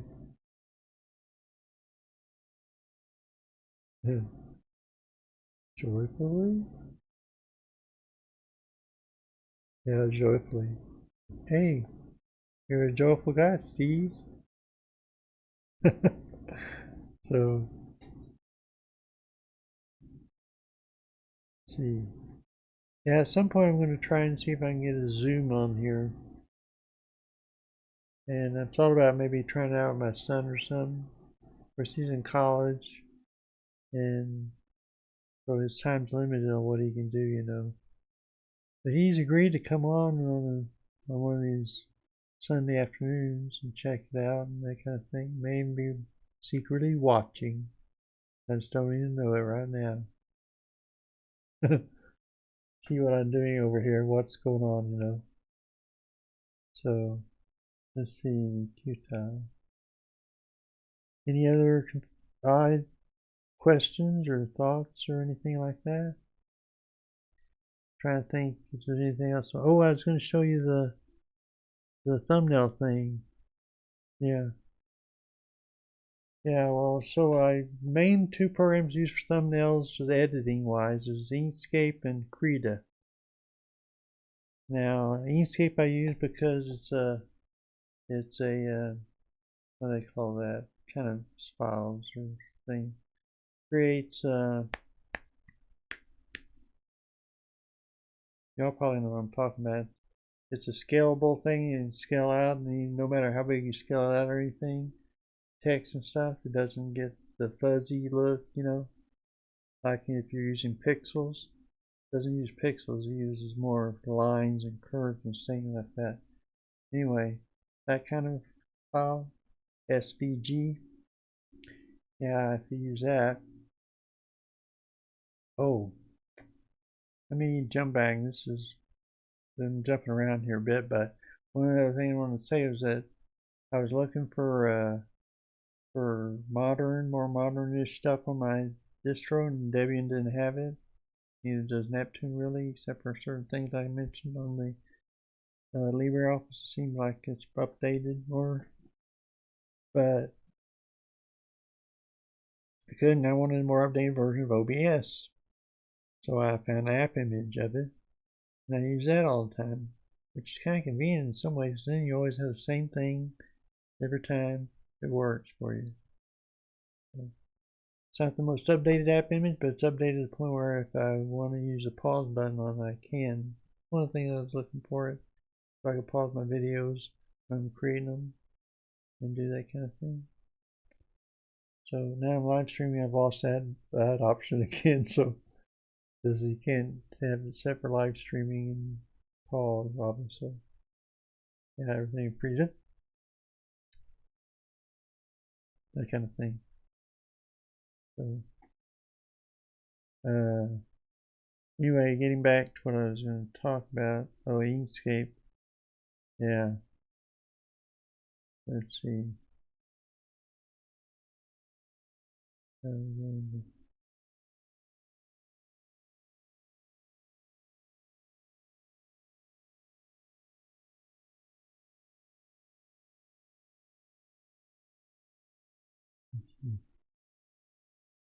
So if I wanted to run my file manager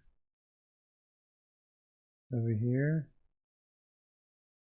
videos, and OBS record vids.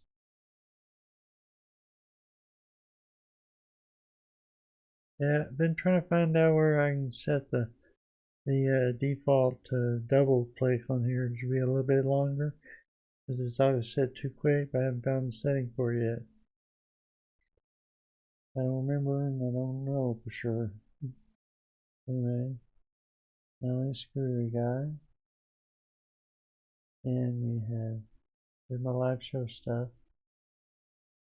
Let's show that. Once I got, there's where I keep all the thumbnails until I've done 60 videos. So I'm just over 60. I've had my 66th video. This last one, my 66th video.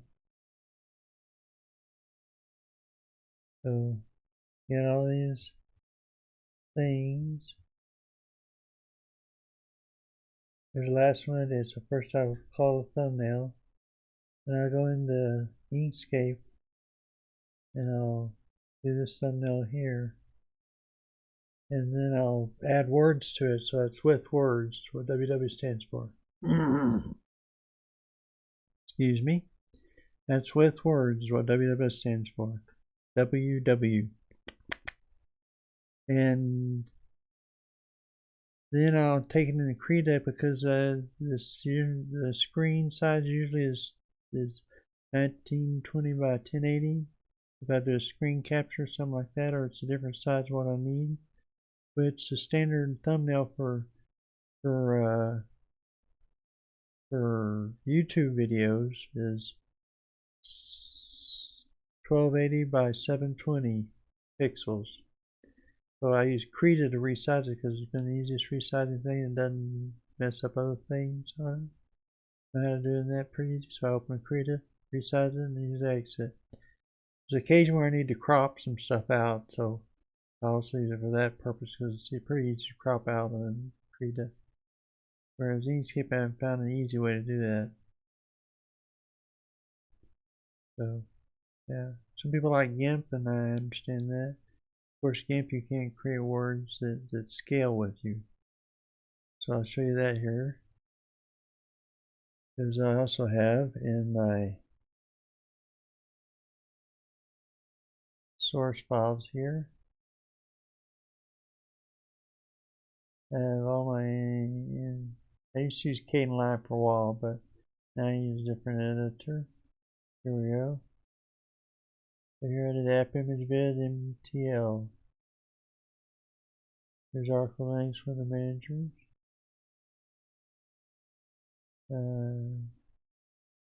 Article links TWM. Let's look at that real quick. That's the last one I did.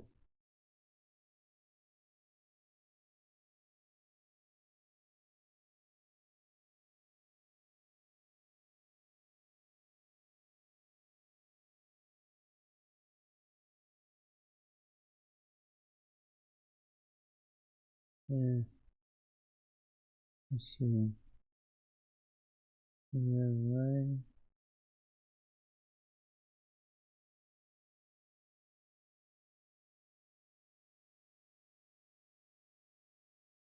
It's got a pop-up I know, so it's I minimize it. Yeah. The thing is that he finally minimizes it. Oh, crazy. Oh, I bet you it does something different there.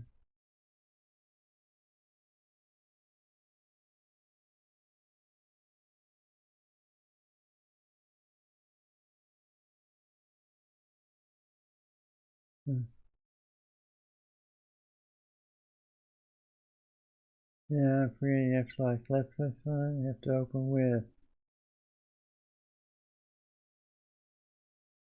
For some reason it doesn't seem to have Inkscape listed here, which normally it does. Oh, that's him. No, okay. Yeah. I have to look and see if I can find it's not. That's MTLT is a sub for your your shortcut video. Those open up that, so I'm confused a bit, but SVG is what I'm looking for.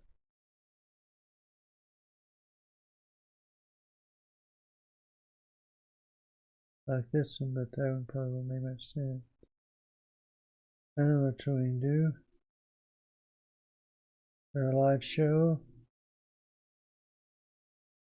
And we have these all set up here. I can make my screen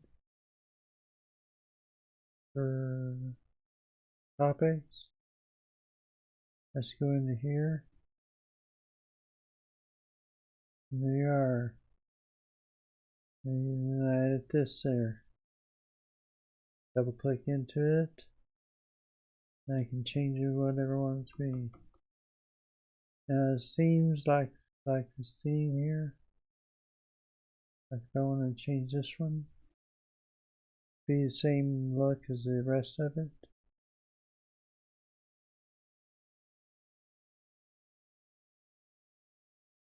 And I can go up here to filters, shadows and glows, and inset. It creates the same kind of look as that one has. And you can use these, you can use shift, you can hold on shift keys, arrow keys to move it around. Or you can just use arrow keys and then use this finer move it around version of it. And if you hold the control key down in this, you scale it out super big if you wanted to. Just like that. Keeps it scaled that way. You hold down the control key while you pull that out.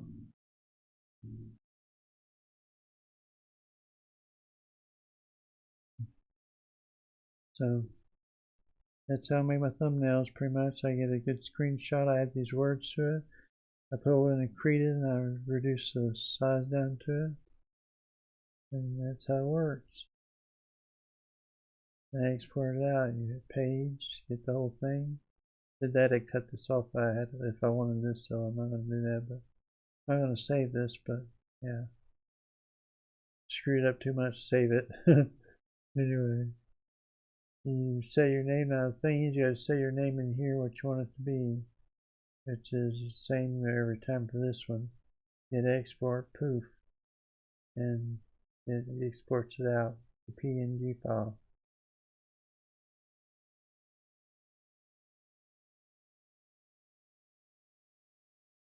So that's how it works. Let's see.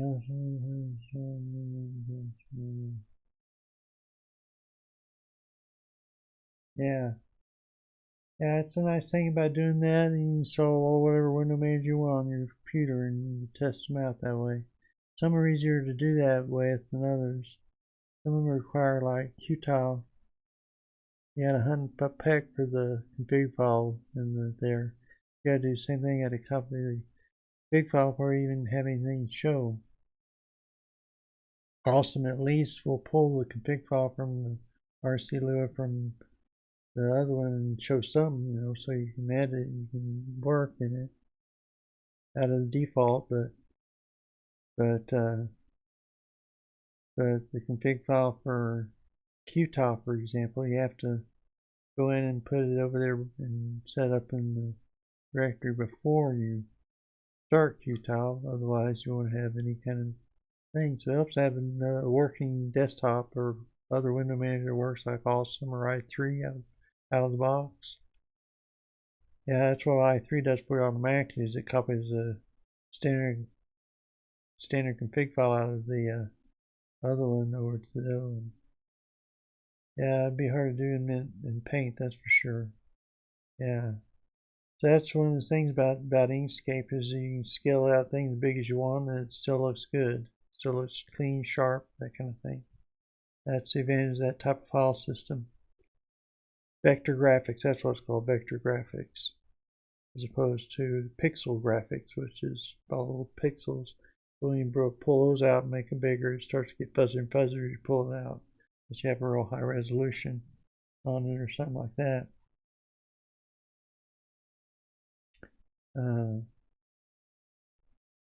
But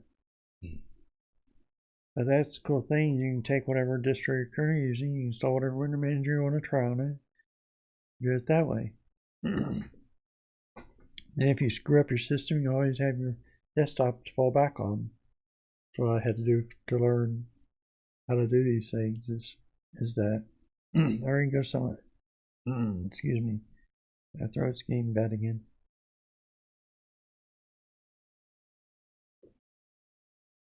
Coffee fixes everything, right? We hope so. See, is it better? Not much. I have to try some water over here.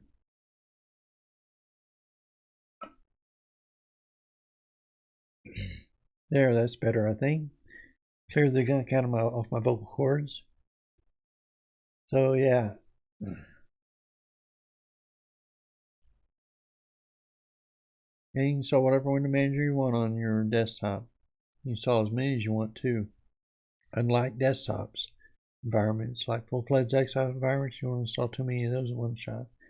You get away with one or two sometimes, but so much more than that, and it starts to get confusing because, like, you might have 3 versions of XFC's version of this and Katie's version of that and Simon's version of that on there. You have 3 to choose from, and they don't always work, so you confuse which one you need to choose and pick and use, that kind of thing. Yeah, because some of them will work. Like, even Awesome experienced that, you know, when I tried to run the shooter screenshot program of KDE on there. Awesome, it seemed to have a problem when I hit click new, it showed up, but then it hit new on it, and it wouldn't come up. Yeah. So, yeah, it reminds me very. Cheers on the coffee. Yeah. Yeah, I gotta have coffee.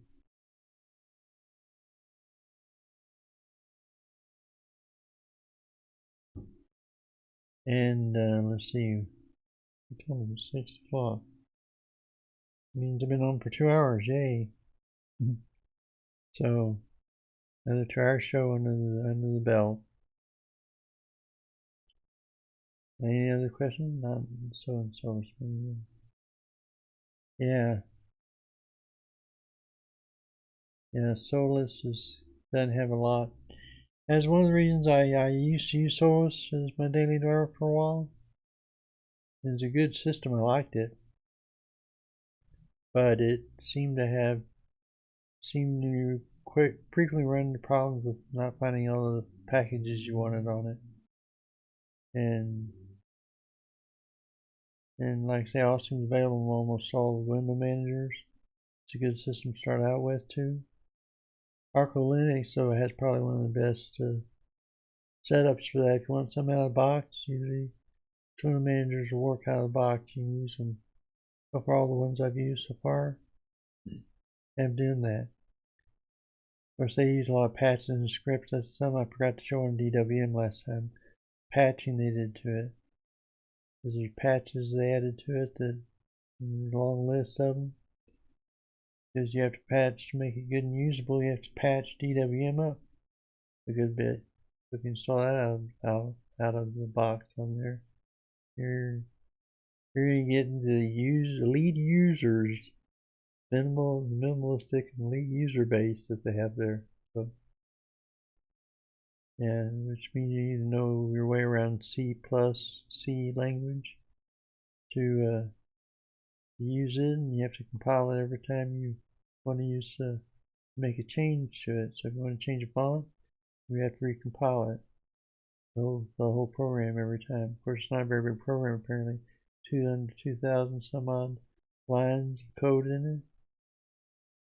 But it goes fast, and it's easy to do. It's not hard to do that, but still, it's going to scare away most people, especially new users, I think, with that kind of thing. I gotta compile someone. Oh, God. So, yeah.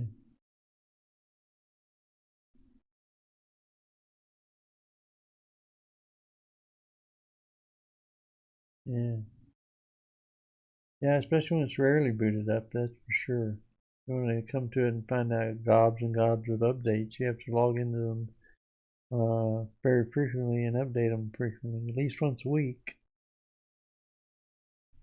For Manjaro and other Arch-based distros that have all these updates all the time, you want to make sure you keep those updated. So, if you rarely boot up a system, that would be true. You wouldn't want an Arch-based system on it. You want something like Debian Buster right now.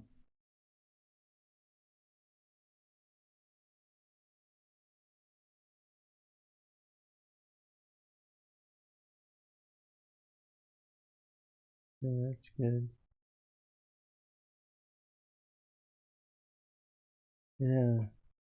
So you want to keep it good range. So I think Debian systems are good for that, which is one of the reasons I have Debian on here. It means I don't have to do updates all the time. I check it usually about once a week. Some people do it, won't check their days. Like Linux Mint was complaining that all these people were not updating their systems. And one of them said, well, I don't update maybe about once a year on my Debian system or whatever, or Ubuntu based system, whatever. Really that long? It's UA with it on Debian, that based system.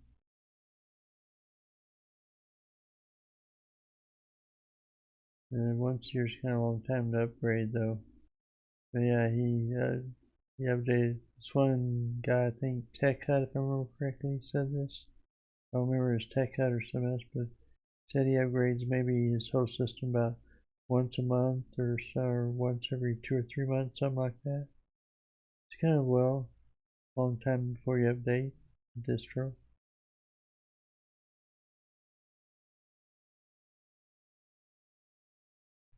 What I did do though one time is that I installed our Oracle Linux Qtile, and then I pulled the Qtile files over to this. I remember it's this computer here, my testing computer. Right back then, it was a writing computer, and then I just put it on whatever version of whatever I had on there, which I think was Debian based or something like that. It worked pretty good. Had a good working Qtile system without any. I got it. I went to Arch Linux and I figured out what I wanted to do, and I tweaked it till I was ready. I just copied over all the configuration files over there. It worked just like that. No problem. After I installed, I went in and installed i3 on it, and then I put the files on there, or Qtile, excuse me. I installed Qtile on it, and I was able to put the files on there, and it worked pretty good. Looked just about as good and all that kind of stuff. Yeah, but then my difficulty with window manager has always been what do I do when I need to like do a power manager or something like that. So I was a little fuzzy about that kind of stuff. So anytime I have like cups printer, well, it just pull a cup stuff over from KDE on here. It seemed like my printer installing KDE shows up on this awesome too. So there, that was easy. There was much there, but yeah, that's one problem with the Arch-based systems I found is a lot of them don't have cups installed, or if they have cups installed, they don't enable it in System D.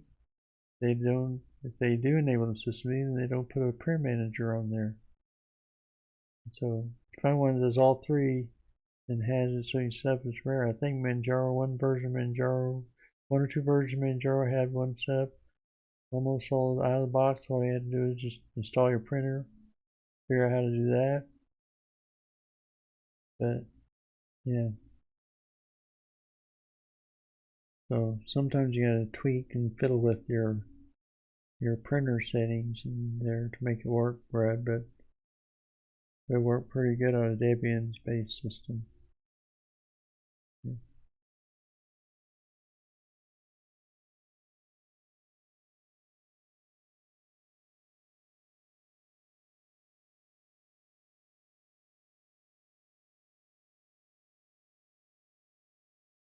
Well, I guess we've been on long enough, huh? Or I have at least, and all y'all guys have. So thank y'all for joining with me today. Unless somebody has another question, I guess we'll call it a day.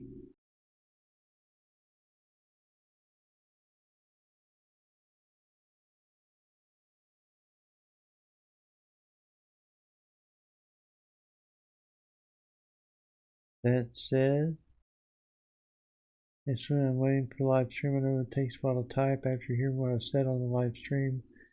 There's a delay of a few seconds there for you picking up what I say, so I have to wait a while to see if anybody has any further questions, that kind of thing. But if your printer works for Wi-Fi.